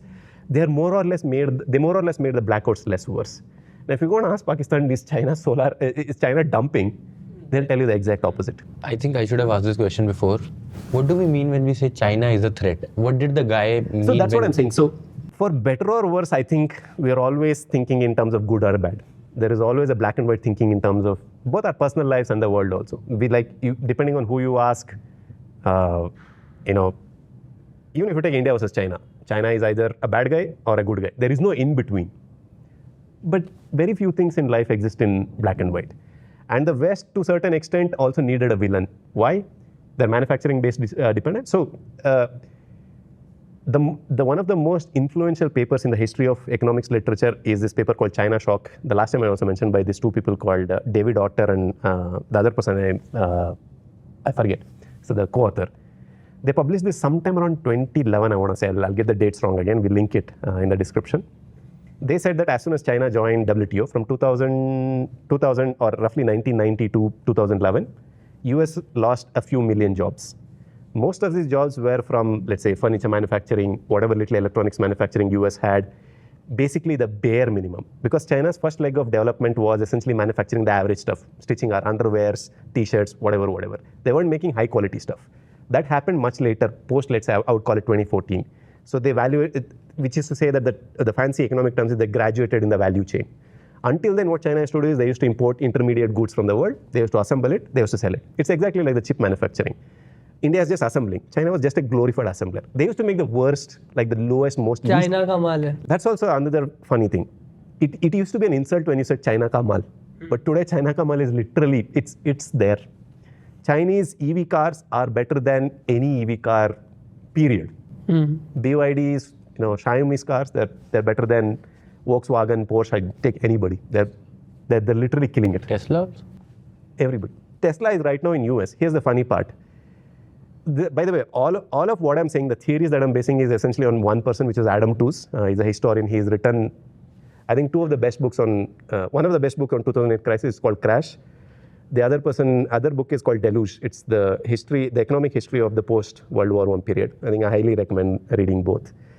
So he's been on one end of the spectrum saying that this entire vilifying China into making into the villain, I think will come and backfire us. Which is to say that, he says that, like, if you were to accept the premise that green transition is the defining challenge of our times, there is no green transition without China. You take away China. We are dependent on. Not even dependent. China is still the largest emitter on the world. China is 2x rest of the OECD country put together. We are talking about gigantic scales. China emits more than the entire West, collective West put together. We're not even close. And here's the initial stat I said. In a good year when there was record solar, record wind, record EVs, record everything, they consumed more coal to power Nigeria. It's so the scales are they're spectacularly out of this thing. So this framing comes from the fact that US lost its manufacturing. So going back to that paper, they said that for every $1,000 import of Chinese goods, I think 0.7 jobs were lost in the US. Most of the jobs were in the Middle East, basically countries districts that elected Trump, which ties into Midwest. the Midwest, etc. The Kentucky, the Coal Belt, all those regions. The older people who lost jobs because of Chinese shock never really recovered. Why? The older you are in life, the more settled you are. You have a house, you have a mortgage, you have a dog, you have a wife, you have a white picket fence, kids, etc. You lost suddenly a job. You can't uproot your life and move to New York and suddenly get a new job. But if you look at the China shock in terms of young people are more mobile. They readjusted quickly. But the old people who stayed back, for them, you needed a villain. So the shift of US manufacturing base from China was more or less a labor arbitrage. China was simply more competitive. They had lower wages.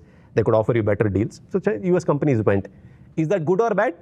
That's a question I have. I don't even know how to understand it. If you say it's bad, China becomes the villain.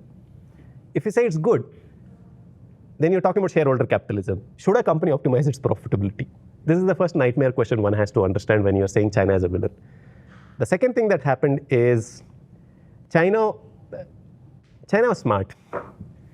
So the West could have, so China needed a lot of these intermediate components. You get the engine of a car, you build the rest of the, you fabricate the body. Making a body is easier than making the engine. The West could have been the engine supplier.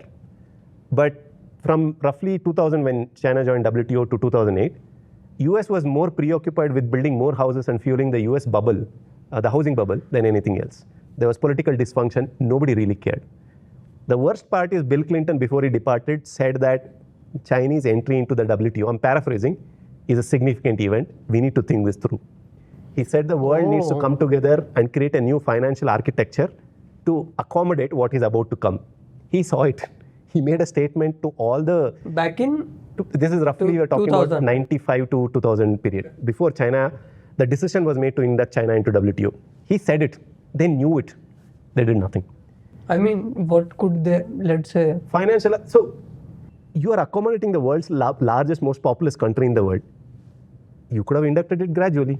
instead of suddenly opening it up. What does that mean, gradually? So, making sure that you don't wholesale reallocate your entire manufacturing on day one into China. So I think including it was not a problem, but them not being smart about it was the problem. Because let's say you have a manufacturing base in your country. You employ 2 million people. You suddenly remove that and put it in China. 2 million people are unemployed. What's your plan for dealing with that?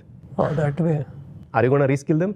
Okay, what's your reskilling plan? Does tariffs come into play? It's a corollary of because this. I was reading something on this ki, like, put more tariffs on China. This Mexico, Canada, it's not a good thing, but put more tariffs on China.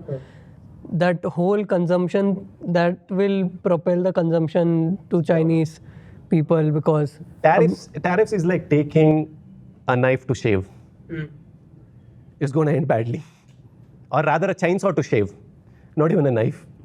even in case of China. First of all, I think the question itself is wrong.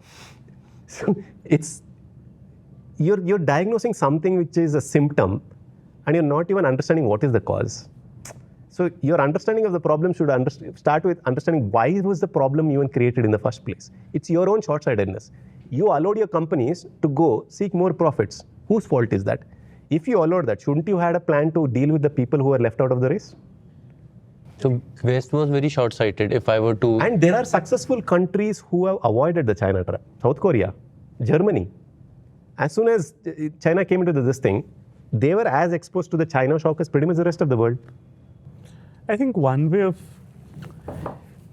so the way I look at these, are XYZ good or are XYZ bad, it's this, that China is ultimately 1.5 billion people. Are 1.5 billion people bad? Obviously not. I think if any of us had the chance to sort of sit with Jack Ma or Liang Wenfeng or something and have a chat, we'd be like, this guy is such a great guy. I loved it. So I'm sure if you met Chinese people, you would like at least 60-70% of them, right? So what are we really talking about? We're talking about the manner in which these 1.5 billion people have organized themselves. That is bad. Or the decisions that they're making, maybe those are bad. That maybe these 1.5 billion people should not have had the idea of creating factories on the coast that sell things to the rest of the world. I'll pause you there for a second. So you're talking to me about Acemoglu, Robinson. The exception to their entire theory is China. China doesn't fit in their worldview. It's oversimplified this thing, but I think the part of the reason why the West hates context. No, I completely disagree with that. I'll get into that. So part of the reason why white people hate China is because China doesn't follow their rules. And it's better at them being capitalist than they are. Forget ism also. China is not a pure capitalism country. At best, it's a mixed. They don't follow the rules of democracy. They don't follow the rules of rights. They don't follow the rules of how you should live, values, whatever isms and ease you apply. China is an exception to pretty much every bloody thing. How can they not follow the same things that they do and be successful at that? How dare they? And to come to the Acemoglu Robinson point, right?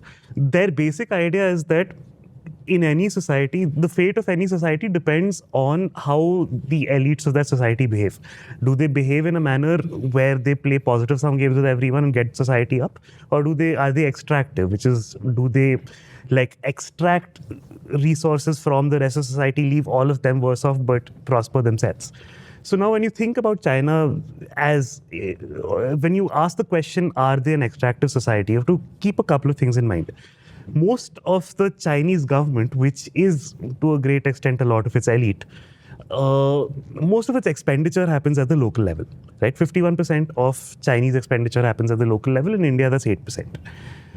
What are the incentives of that local official sitting at that local level? The way that the Chinese have organized their systems is that both for political officials and bureaucrats, their pay is linked with the growth that they can generate in their territories, right? So show me the incentive, show me the outcome. So while Xi Jinping as a man has the incentive to sort of, grab power, maybe jail Jack Ma or whatever, and, get the reins of China in his hands, most of the Chinese government, right, 51% of the people who are making those funding decisions, those are guys who have the right incentives, who want to play positive sum games, who those are inclusive institutions. So I think Just hold that thought, which is the other model of Chinese thinking, which is there's a dictator, it's a communist country, he shouts from the top, everybody follows, is wrong. Like he's saying, it's a decentralized, what is that? Federal. It's deeply federal in the sense that it's a decentralized country where decisions are made at the local level. And there's a guy in that time more or like a orchestra guy. Like he just waves the wand, the rest of the country follows. Sorry, continue. Yeah, so if you look at the Acemoglu-Robinson mold, right, I think if you try and actually look at China and then see does this model fit, they have extractive institutions at certain levels. They also have large inclusive institutions that have proven that they work in pulling this country forward. I think ultimately it's just a question of which part of the system dominates in the next 20, 30 years. Right? That's the question that you should think about. the- So the third final question is, people say that Okay, what were the first two? Is it a threat? good and bad frame of thinking about China. Second thing is this entire dumping angle. Third angle is this entire question of subsidies. So the reason why China is China, or rather one element of why China is because their state decides this is our goal, they rush headlong into it. They just don't distract themselves. Chips in question. China was a glorified chip packager. They had absolutely no chip manufacturing capabilities to speak of. They couldn't manufacture a 300 nanometer chip to save their lives. Starting around 2018, 2017 Trump comes, decides China is bad.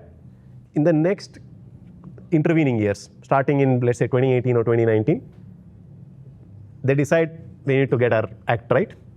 Where in 2025, they're nearing the race. This is in less than, let's say, 5 years. Now, the West is saying that you came into WTO, free trade, no subsidies, market, supreme, why are you giving money to your companies? Are subsidies good or bad? Depends on what you're talking about. When you measure Chinese subsidies as a whole, they're higher than US companies. But why is that bad? Shouldn't China have the right to determine its own strategy? Like, who decided West is the arbiter of what is good, what is bad, what are the right values that every other bloody country in the world has to follow? I think this is a very flawed.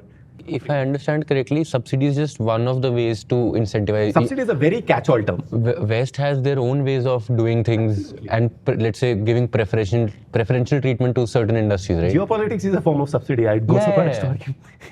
Like by restricting countries from doing X or Y, it is an implicit subsidy. So I will say, sorry.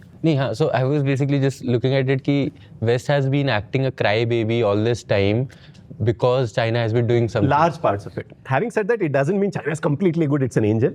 Clearly, they have broken a lot of rules. Yeah, But so has the West.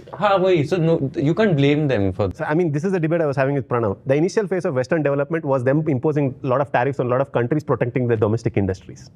Should a country not have the right to do that?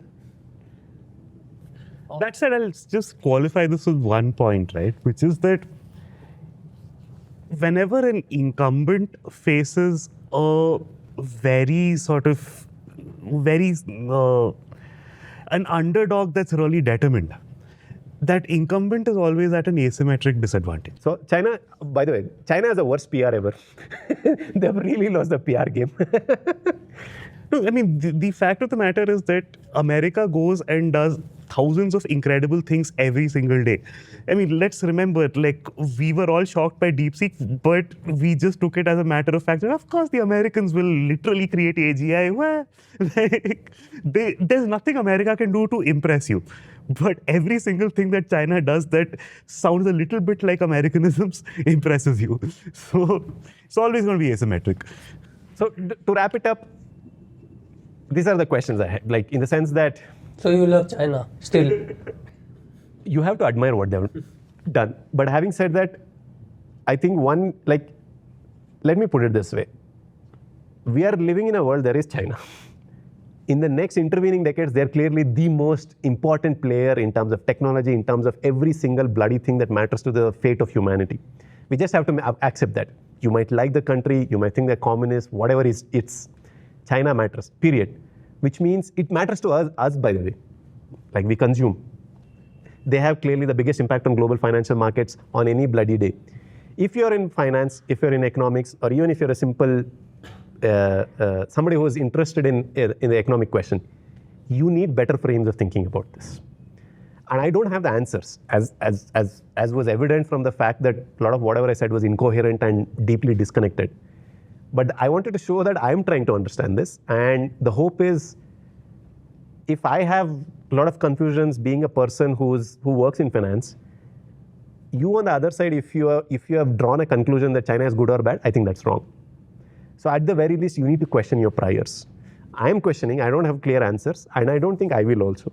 But having said that, I just wanted to say that it's a complex problem, and we need better ways of thinking about it. Okay. This topic is about migration. We did one of those special episodes when we just had one story, and we decided to go deep. Were you the host? No. I thought it was special because you hosted. No, but Anurag took all the heat for that, saying that episode didn't work out. But honestly, that allowed me to... Oh wait, sorry, one second. Oh, that was it. People The were one saying story, that... 3 angles wala thing. Yeah. Okay. We're not going to apologize for that. It was still a good episode. But I think people have gotten used to 2 or 3 stories. Yeah. So, people had a point. So that story only, because the whole day I ended up researching on migration, that just had that, I just had it in the back of my mind that I want to talk more about it. So wahan pe we talked about 2 things, migration, domestic and international. And just yesterday he published a piece on remittances, which sort of beautifully fits into how should we look at international migration. I was just about to say that. Exactly. And I would really want you to pitch in on that. So pehle just talking about domestic migration, most of the research that we did came from... What is domestic migration? This is people moving within the country. Yeah. So you need to dumb it down. Yeah, sure. So migration is people movement of people. This can happen due to multiple reasons. Majority, the reason people do that is for economic reasons, finding a better life. But there are non-economic reasons as well, and which is a primary reason for migration within women, which is them getting married off. So women migration primarily is driven by them moving because of marriage than economic reasons. But for the sake of simplicity and more relevance, I'll just talk about the economic reasons for migration.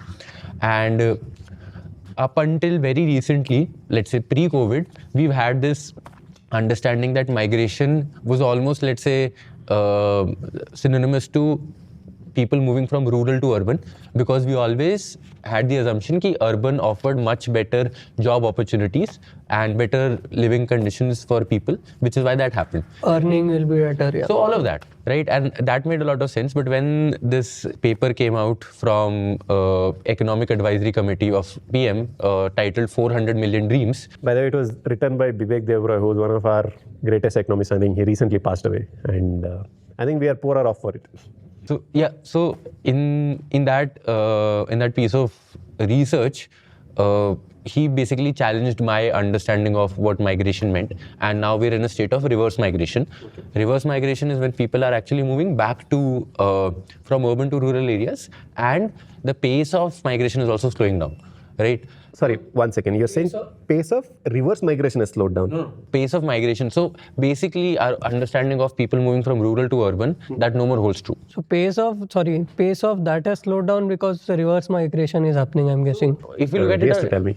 So if we look at it on net basis, people are no more moving. So as I'll get into more details, maybe they're cancelling it out, more or less. Yeah. So a few things to talk about here. The one thing that stood out for me was that in 2011 also, how they did research there is they used mobile telecom data and unreserved ticketing system of railway to make sense of how migration is happening. That's actually quite clever. So what they did, again, example, by looking at how many people are currently operating on roaming for their telco, gives them an idea कि वो कहाँ से आए. That's really clever. So that thing, and another thing was UTS, unreserved ticketing system. वो UTS gives us an idea of movement of blue collar labor from one place to another. So again, an oversimplified version. This is just blue collar specific. Yeah. Wait, one second, I always get confused. So we are blue collar. No, we are white collar. Blue collar would include construction laborers, gig job workers. So Kashish and me are blue collarless. Blue collar and you guys are. Let's talk about it during the payslip. So these guys use this data, and the funny part is कि इससे पहले जो migration का data होता था, that was done through census, which last happened in 2011. मतलब घर जा जाके पूछना कि क्या So census के no, census के time पे जो data मिला था, that was being compared to this data which was collated for this research. Now this was a high frequency data and much more accurate compared to that, which also means कि comparing them would not be as, according to me, would not be a good comparison, but that still gives us a directional sense of what's happening. So if you were, when we compare 2011 में around 4.5 crore people had migrated for economic reasons, according to 2011 census. Okay, before that, so what's your sense in terms of, does this study truly capture the magnitude of migration? Like if I were to put a gun to your head and say, does this give the true scope of it, or there is some part of the migration which the data is not capturing? What's your sense? I have no idea. I don't know how to answer that, because if I were to myopically look at how they did it in 2011, which was census, to me it looks a very comprehensive way of looking at things, but at the same time it is very slow moving and also not very dynamic also. It was a very static way of looking at things. Whereas this is much more dynamic, and when I'll quote points from there, you'll understand where am I coming from. So is it a different way of looking at understanding migration data? Yes. Is it a better way to look at it? I don't know. Is it a faster way? Yes. Because by doing this, we can actually have data at much more higher frequency. We won't have to wait for census data. So that's one for sure, right? Continuing my point, in 2011, around 4.5 crore people had migrated outside their home city for work. This number came down to 4 crores in 2023. Now this is surprising because during the same period, our working population increased, which basically meant even though more people were working, lesser were migrating to different cities. So this sort of gives us an idea of what was happening. But now I'll go into the details. Few interesting things that stood out for me was... Wait 1 second. Few? Interesting detail. Say that again. Interesting detail. So I'll get into why this is happening a bit later.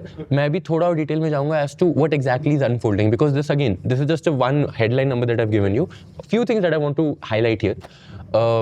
Migration data also, again, how do we look at it? Migration data gave me an idea of what are a few economic hubs which are forming. So we've always known states like Karnataka, Maharashtra, Delhi wala region, Uttar Pradesh have been both a source of migrants and a destination for migrants. Right. But according to this paper, what they said was that even West Bengal and Rajasthan have become a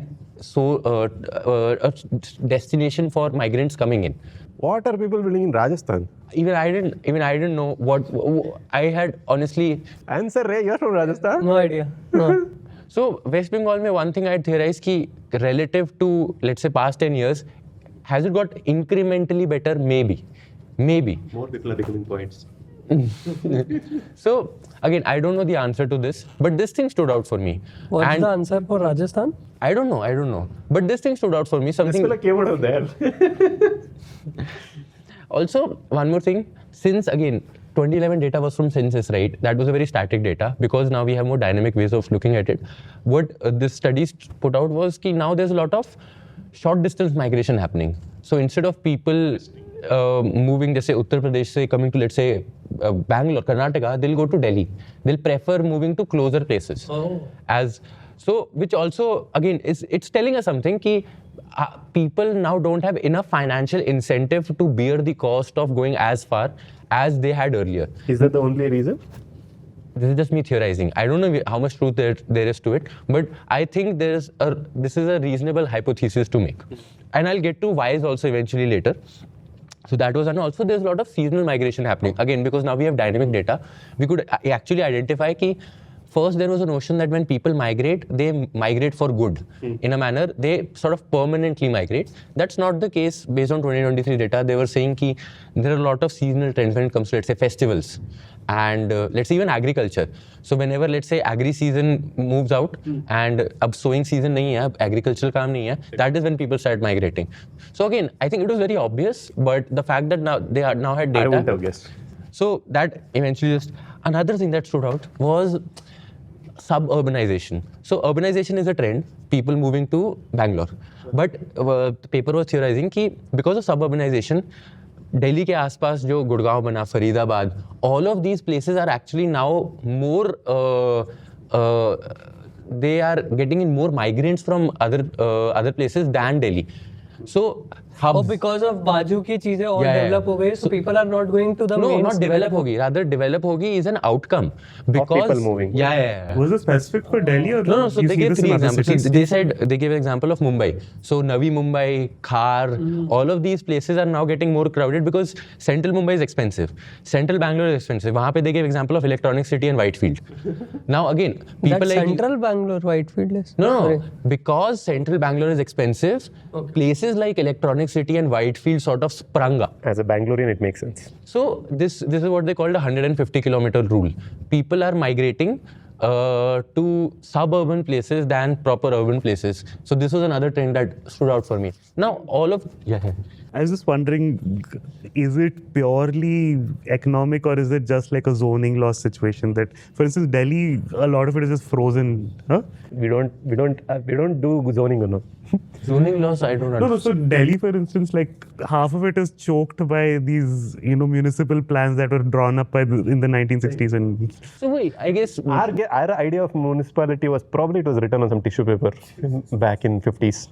I think it has got to do with that also. Also, this sort of plays into my point where urban cities, urban centers became so saturated when it came to economic opportunity and otherwise also. I think now we can even argue that even AQI, air pollution, is one of the reasons why people would not prefer moving into. I'd fall in that category, by the way. Exactly, right? So all of this, again, all of these data points were pointing at something. One more thing that I want to point out before I get into why is another interesting One thing. second, since you mentioned AQI, so now there are air retreats that are happening. I mean, very privileged areas. Yeah, but like that's people will actually monetize happening now. anything. No, but it's just a funny thing that people are going on air retreats. People are just going Clean up करने के लिए.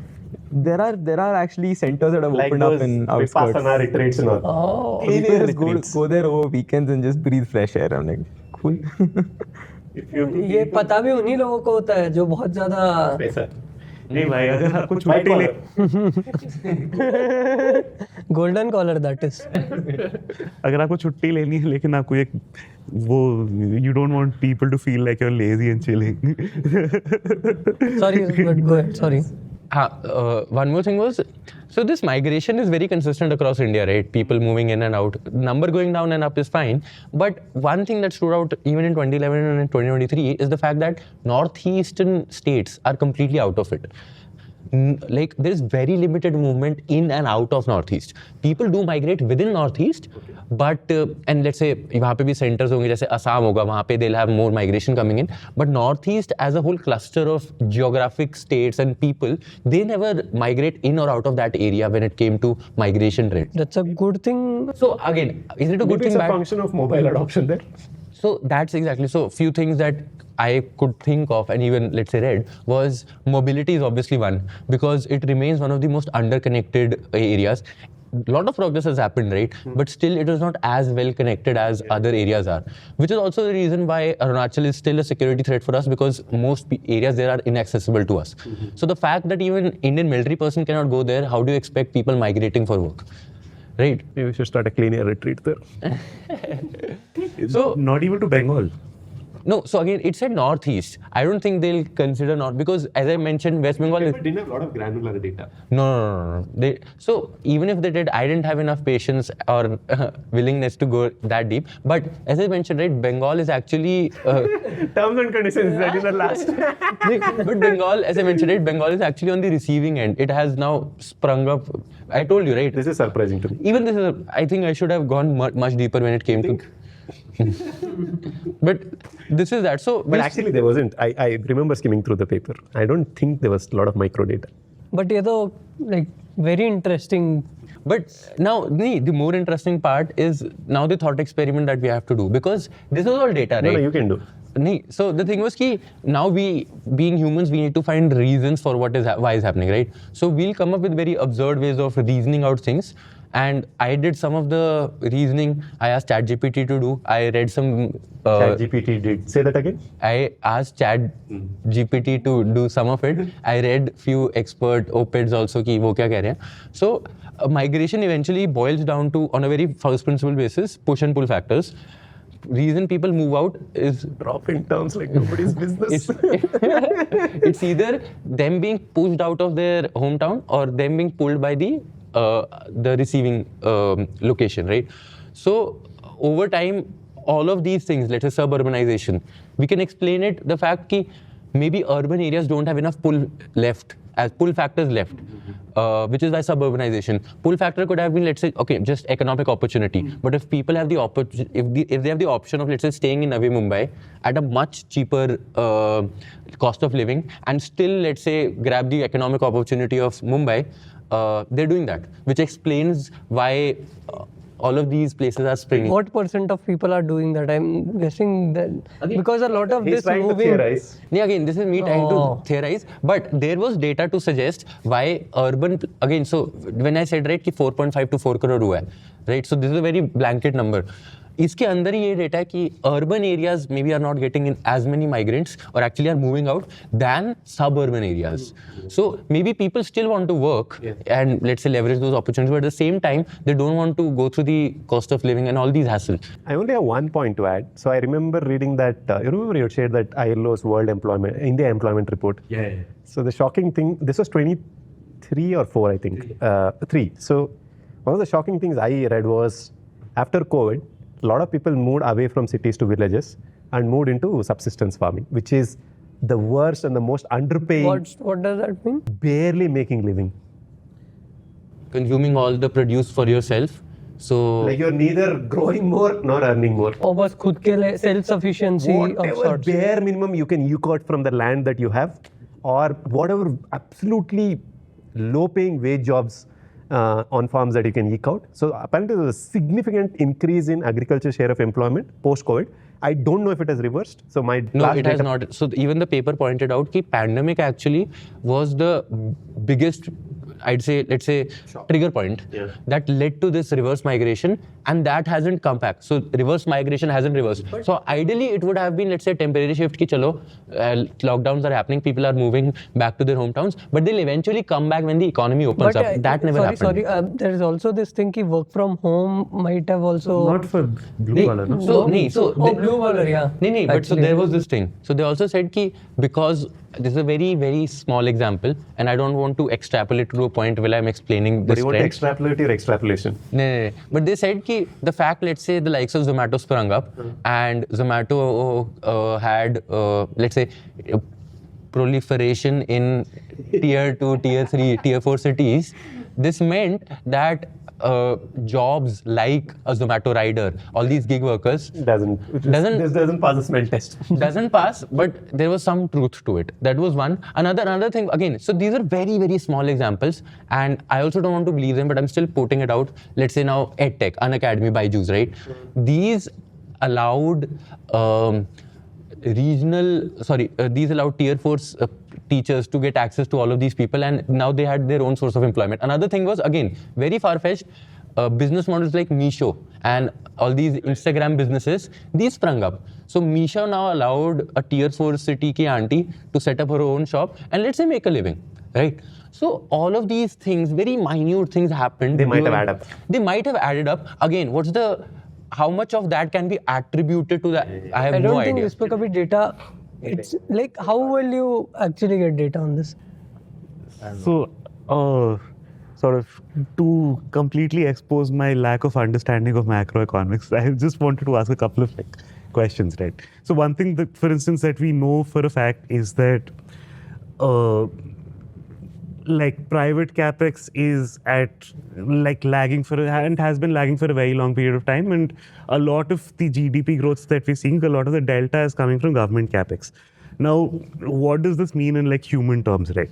Basically, most people do the kind of work that they do, and then you create physical capital at some place where people can come and work. And then that becomes where the new jobs, people flow to those new jobs, right? Now, what does this So for instance, what I imagine government capex looks like, knowing nothing at all, is that probably the government sort of investing in making a port somewhere, or making like a highway somewhere, or making a bridge somewhere. I'm guessing not all of this is happening in your urban centers. I'm guessing a lot of this is happening in slightly remote parts of the country. At the same time, I'm guessing a lot of private capex, because of like agglomeration effects, happens in all your urban centers. Is there any linkage over here, do you think? I'd like to believe, but one thing that I'll point out, again, this is just me making sense of what you're saying. When we talk about, let's say, government capex, right? Government capex number last time was 11.1 lakh crores. Most of it went to defense, right? And jo wo defense ka tha, we all know ki how is that being used? Let's say either buying, but most of that eventually went into salaries, right? Capex? Yeah. So Capex and salaries. So again, okay, I might be confusing here. No, Ray. I think you're confusing the government budget part, the defense budget with the capex budget.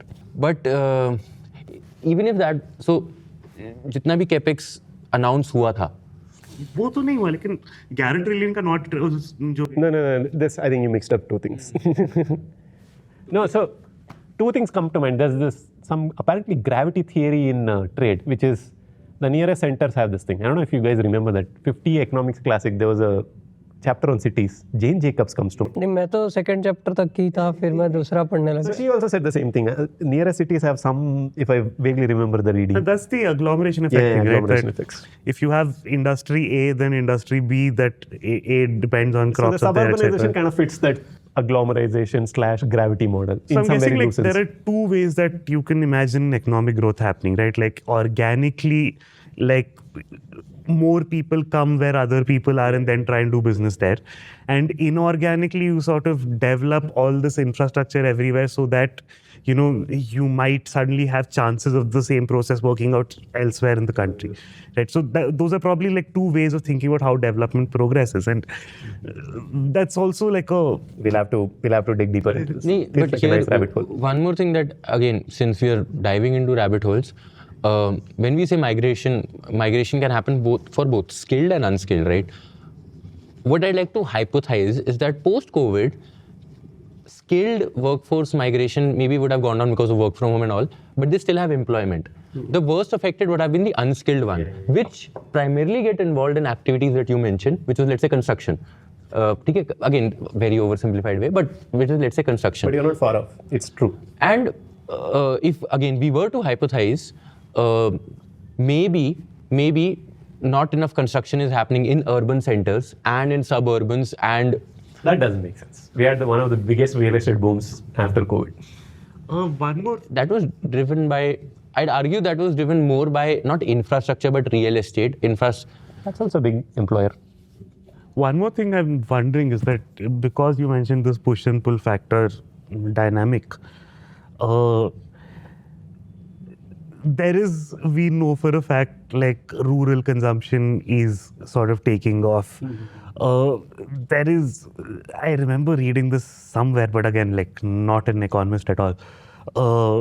There is some evidence that over the years, NREGA has helped individual rural households to build up capital.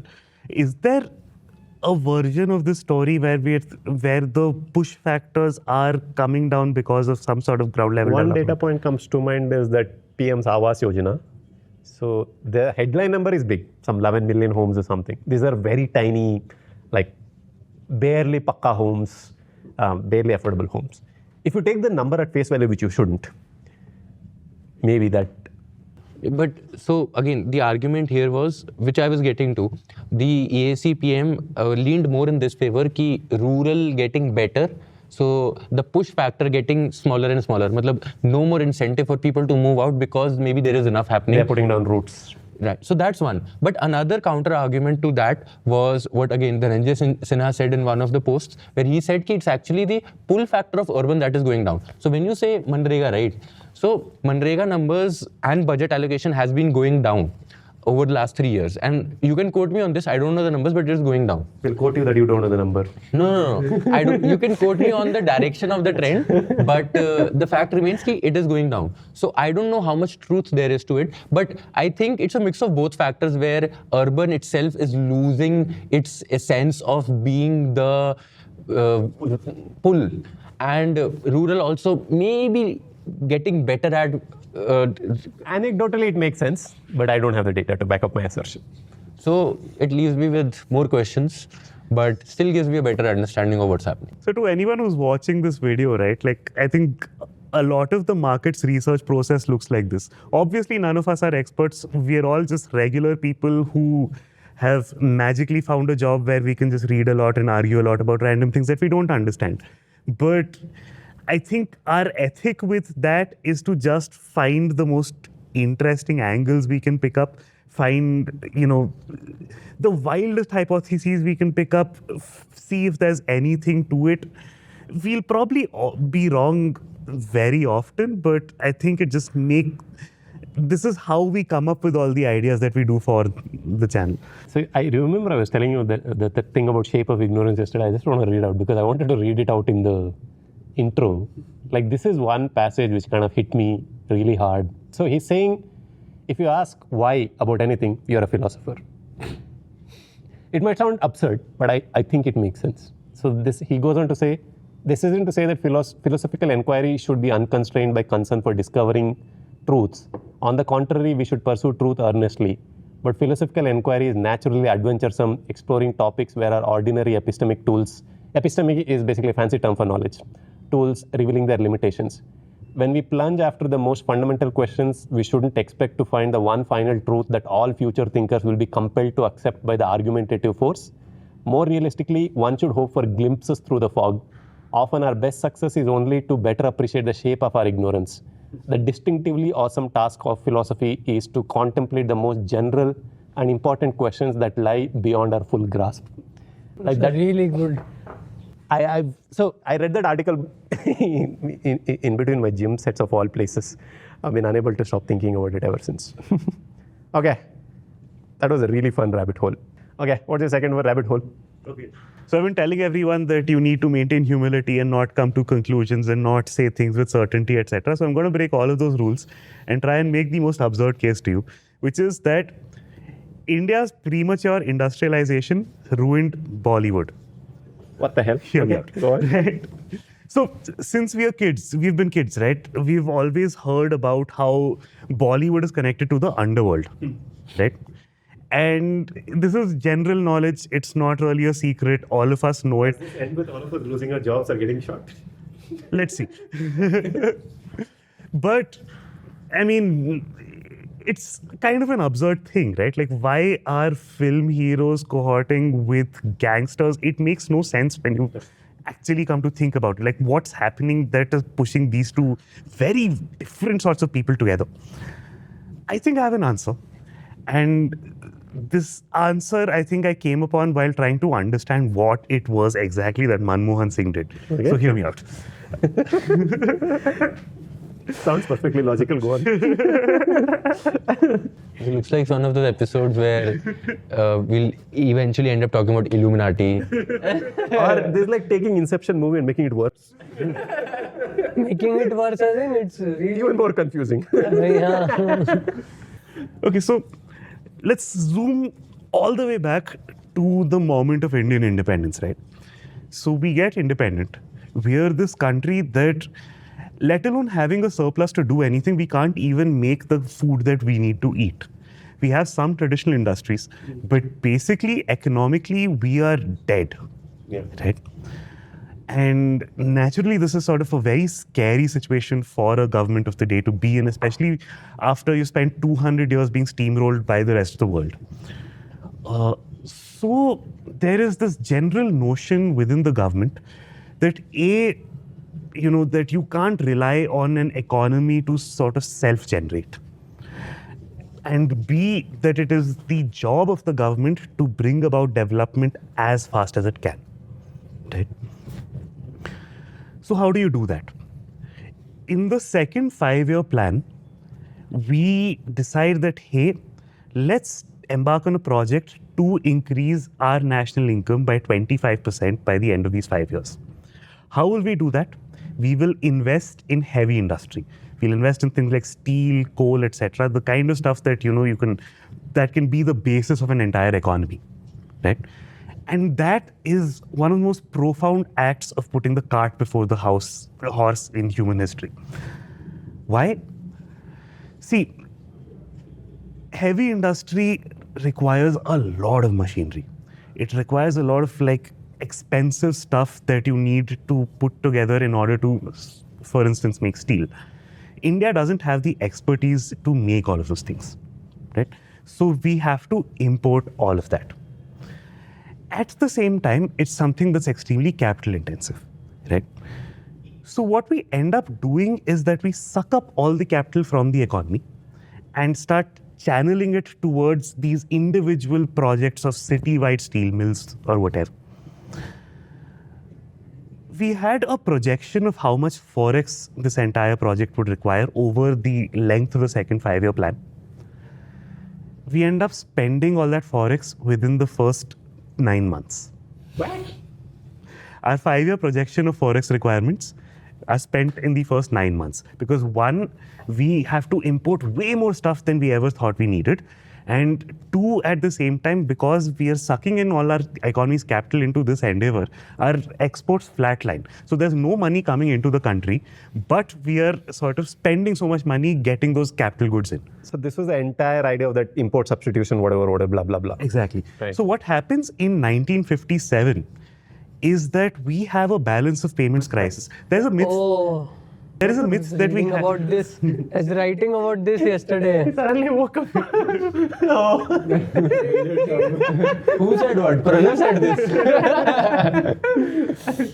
There is a myth that we had a balance of payments crisis in 1991 and someone helped us solve it. We had a balance of payments crisis in 1957 that continued till 1991 until Manmohan Singh pulled us out. Right? Wow. What happens is that we are lagging on this project of industrializing India because we go for it too fast. We end up spending too much capital, too much forex into this project. And we don't have the kind of economy that can create the demand for the output of all these heavy industries. We don't have the kind of competence where we can export at that level. So we end up in this terrible vicious cycle, right? We try doubling down on this project, taking as much money as we can and putting them into the same heavy industries that hopefully someday something will fall into line and we will finally industrialize. We also end up, because we have a constant forex crisis, we sort of end up constantly, protecting the little forex that we have. Generally, when you have imports that are too high and exports that are too low, what happens? Your currency sort of exchange rate takes care of it, right? Your exchange rate, your currency depreciates, your imports become prohibitive, your exports become attractive, and things sort of balance out. India, however, didn't really believe in this system. Nehru, in his words, called it fantastical nonsense. So the rupee is pegged to the dollar at that point, right? And the only thing we can do is constantly try and ration the little bit of forex that we're getting because nothing that India sells is attractive to the rest of the world, right? So here, two different things happen. The first is this constant capital crunch across the economy, right? We feel like we need to fund India's development. That is the most important priority for us as a nation, right? And we get increasingly paranoid about where the money of our country is going. And we increasingly sort of try to grab it from everywhere and put it into the same project of national development. This is done, we do this in many ways. One of them, of course, is our enormously high rates of taxation that we get to in the Indira Gandhi years. The other is that we start figuring out where money goes out from the economy and start clamping down on that. So in 1969, Indira Gandhi goes like, hey, Indian banks are lending to frivolous projects. They're giving money to private capitalists. That is not what we want. We need national development. So let's nationalize all of the banks. Let's make them state banks. And then let's tell the banks that these are the places that you will have to lend for national development. Those are things like stable core industries. Those are things where you will get a lot of capital, etc. There is a list of legitimate entities that you can lend to. And guess who's not there? Bollywood, right? So Bollywood is precisely the kind of industry that a 1970s Indian government would think was extremely frivolous. You have these fantastical projects. Well, I mean, why do you need films for national development, right? You have no collateral that you can offer. The project is extremely risky. If it works really well, but mostly it's going to lose money. It makes no sense for our national money to go to Bollywood, right? So we cut off Bollywood from our financial system and say this is not a legitimate place to lend money. So we have this entire industry, which we love as a country, but is cut off from the funding system. Nice. Then at the same time, there is another thing happening. Right? We are so starved of our forex, and we have such massive national priorities ahead of us. We need to import food. We're having constant famines. We need to import energy. We need to import weapons for our military. And then we need to import machines so that we can finally industrialize. And all of these are such pressing priorities that importing anything else makes no sense whatsoever. If you need if you need gold for your daughter's wedding, it does not matter. If you want a VCR, does not matter. If you want a radio, does not matter. If you want jeans, go away. If you want, Be naked. if you want to taste what American chocolates taste like, I don't care. National development is important. Your pithy concerns are not, right? Of course, however, people still want all these things. People still want to know what American chocolates taste like, and people still want to wear jeans, and people still want gold for their daughter's wedding. So who can they get it from? It becomes enormously profitable to smuggle these goods into India. So the entire underworld that you think about, right? It's not just an extortion racket of people going and asking protection money. The economic underpinnings of this entire system was that there was so much control that it became extremely lucrative to go around the rules, spend rupees in the black market, get sort of dollars or pounds at extremely inflated rates, and then go out, buy things that regular Indians want. So does this also mean, did it also mean that while India was being pegged to dollar, there was a side another economy working with a separate rate for an unofficial Indian? Absolutely. So there was a black economy for Forex. I think in the early 50s, there was a 5% premium. So you had to pay 5% additional to get in Forex. By the 60s, there was like a 50% premium. And eventually that premium sort of went way beyond 100%, right? In the late 60s, we did a devaluation. We also did some sort of secret reforms, instead of pegging it to the dollar, we pegged it to the pound, which was moving a little more. So we got some breathing room there. And we did a bunch of these tiny experiments. So we got a little more Forex. But within another decade, the sort of black market premium has shot up again. So, yeah, there is India always... was Argentina before Argentina was Argentina. But very similar trajectories. It's a very Peronist idea only that, suck all the money and put it into industry. But anyway, so now you have your two suitors, right? You have this industry that is extremely risky and is perpetually starved of capital, and it has been cut off from the country's capital, sort of financial backbone. And then in these isolated pockets in Bombay, you have these uniquely rich people, these uniquely, unfortunately, but uniquely self-made people who are some of the very few private people that can give you money. Right. And they're wondering, hey, I have all this money, what can I use it for? Can I make my girlfriend into a movie heroine? And turns out you can. So that is why Bollywood meets the underworld, and that whole relationship is extremely toxic and extremely poisonous. And you have, assassinations, death threats, intimidation, all of that. And I think one way of thinking about why Bollywood deteriorated in quality through the 80s, 90s, etc. This is a version of the story. So again, if I were to summarize it, Bollywood was starved of capital because of reasons you mentioned, especially being nationalization of banks. At the same time, underground sprout up because there were a lot of smuggling opportunities that existed. And when they both met for their own perverse incentives, Bollywood gets money, Underworld gets their girlfriends as heroines. We get what we today see as a nexus of Bollywood, and this is you hypothesizing. I mean, there is definitely evidence that Bollywood went to the underworld because they needed money. There is definitely. I don't know. I'm too young for that. Calling it too young is an understatement. You're too young by decades. No, not really, right? Like, even in the early 2000s.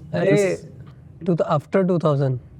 When were you born, bro? He's a tadpole in the grand scheme of things.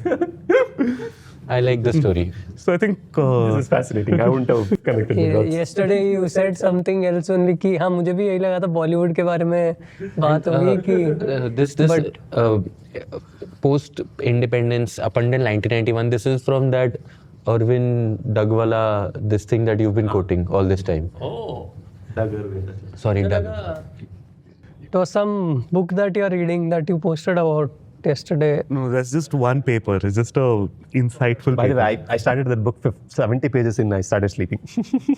So, final rabbit hole. This was much like pretty much everything that we do. It was just a random accident. I opened American Economic Journal or some random thing like that.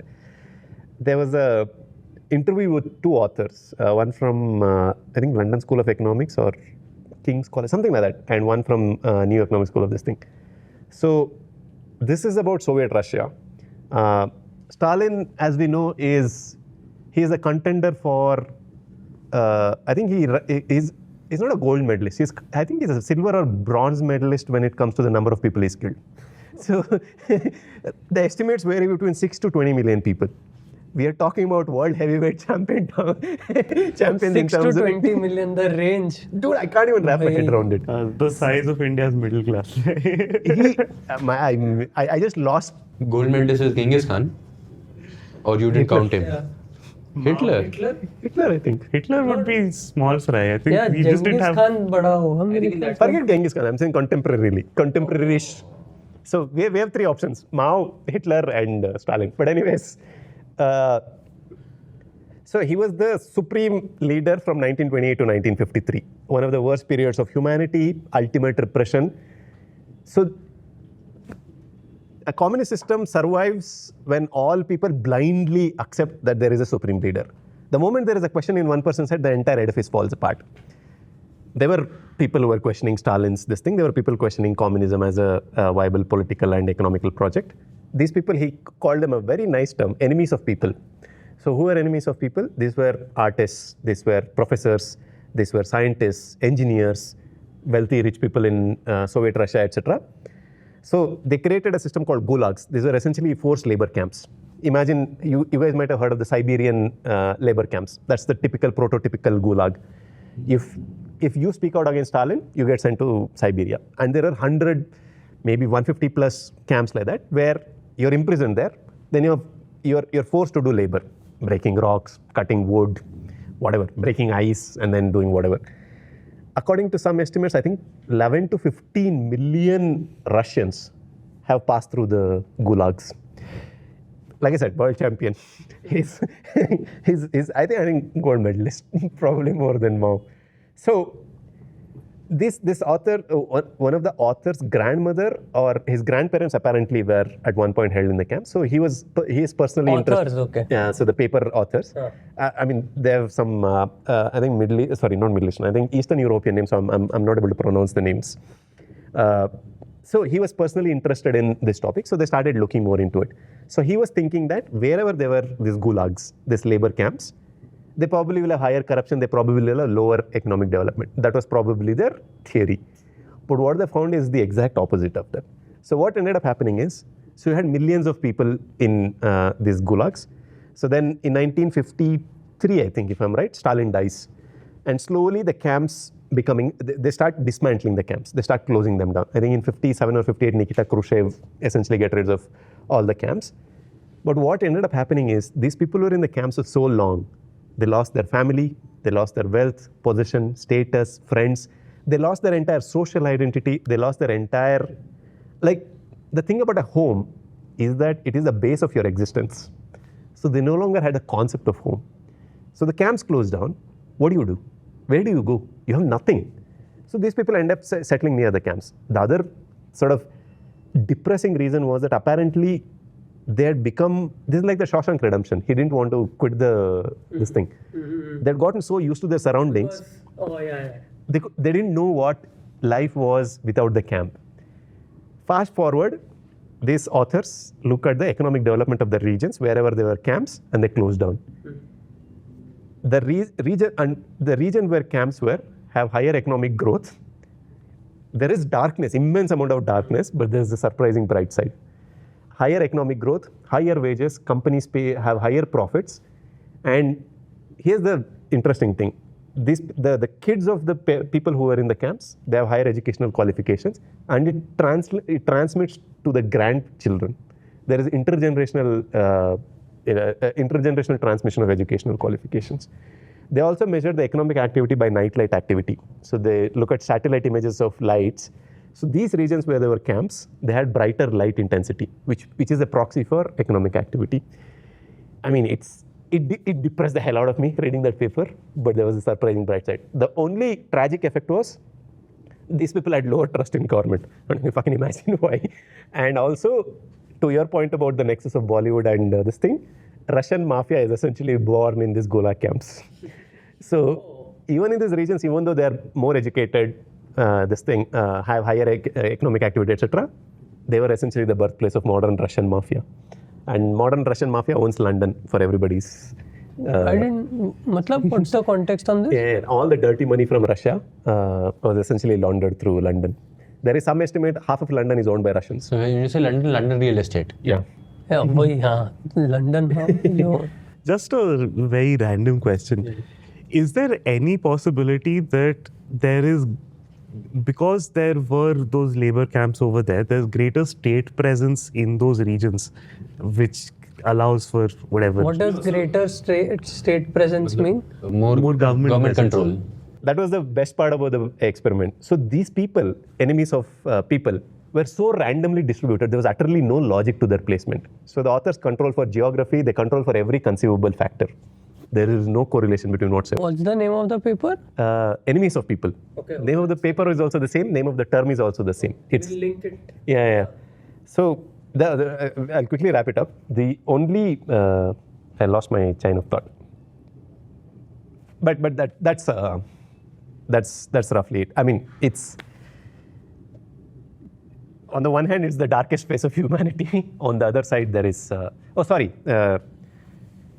30% of the people in the camps were roughly enemies of people. So these were the educated cream of the crop. So the reason why you have those effects after the close of the camp is because most of the educational cream of the crop. So apparently, camps were the enemies of people were 3 times more educated than the other camp members. So these people settled down. They created pretty much entirety of Russia's industrial base. These people were, some of our famous economists also apparently came from there. I think Kondratiev or something like that. He created some business cycles. There is a link to Joseph Schumpeter, etc., etc. So I haven't been so mind-effed about reading something in a very, very long time.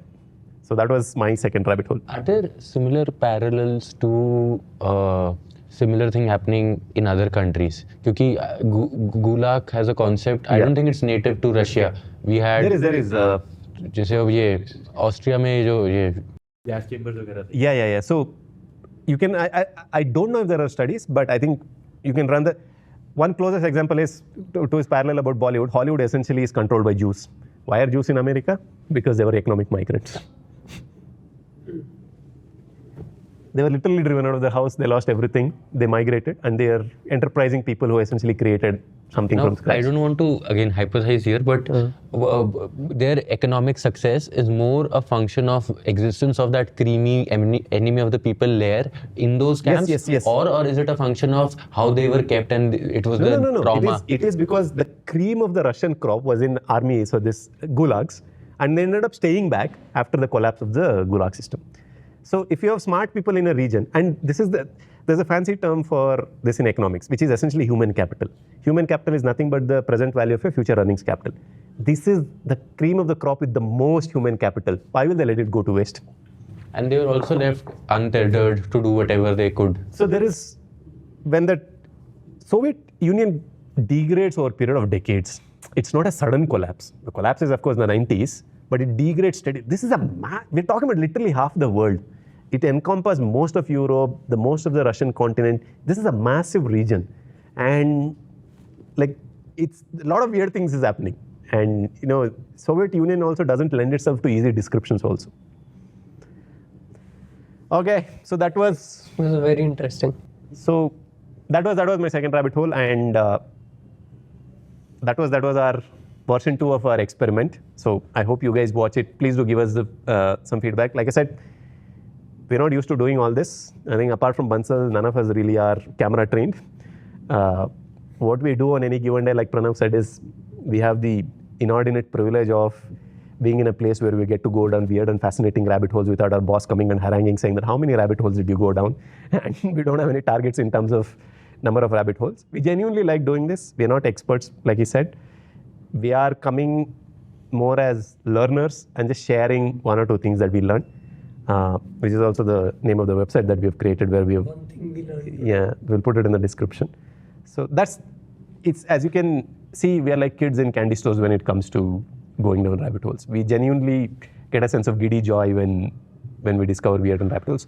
So if you like whatever you see, we'll keep doing this in more in the future. But if there's any feedback you have for us, please do leave a comment. We genuinely do read everything. And if somebody else posts a comment saying that, oh manager, I'm going to lose it, there's bound to be angry. We're going to get it on in the comment section at the risk of me losing my job.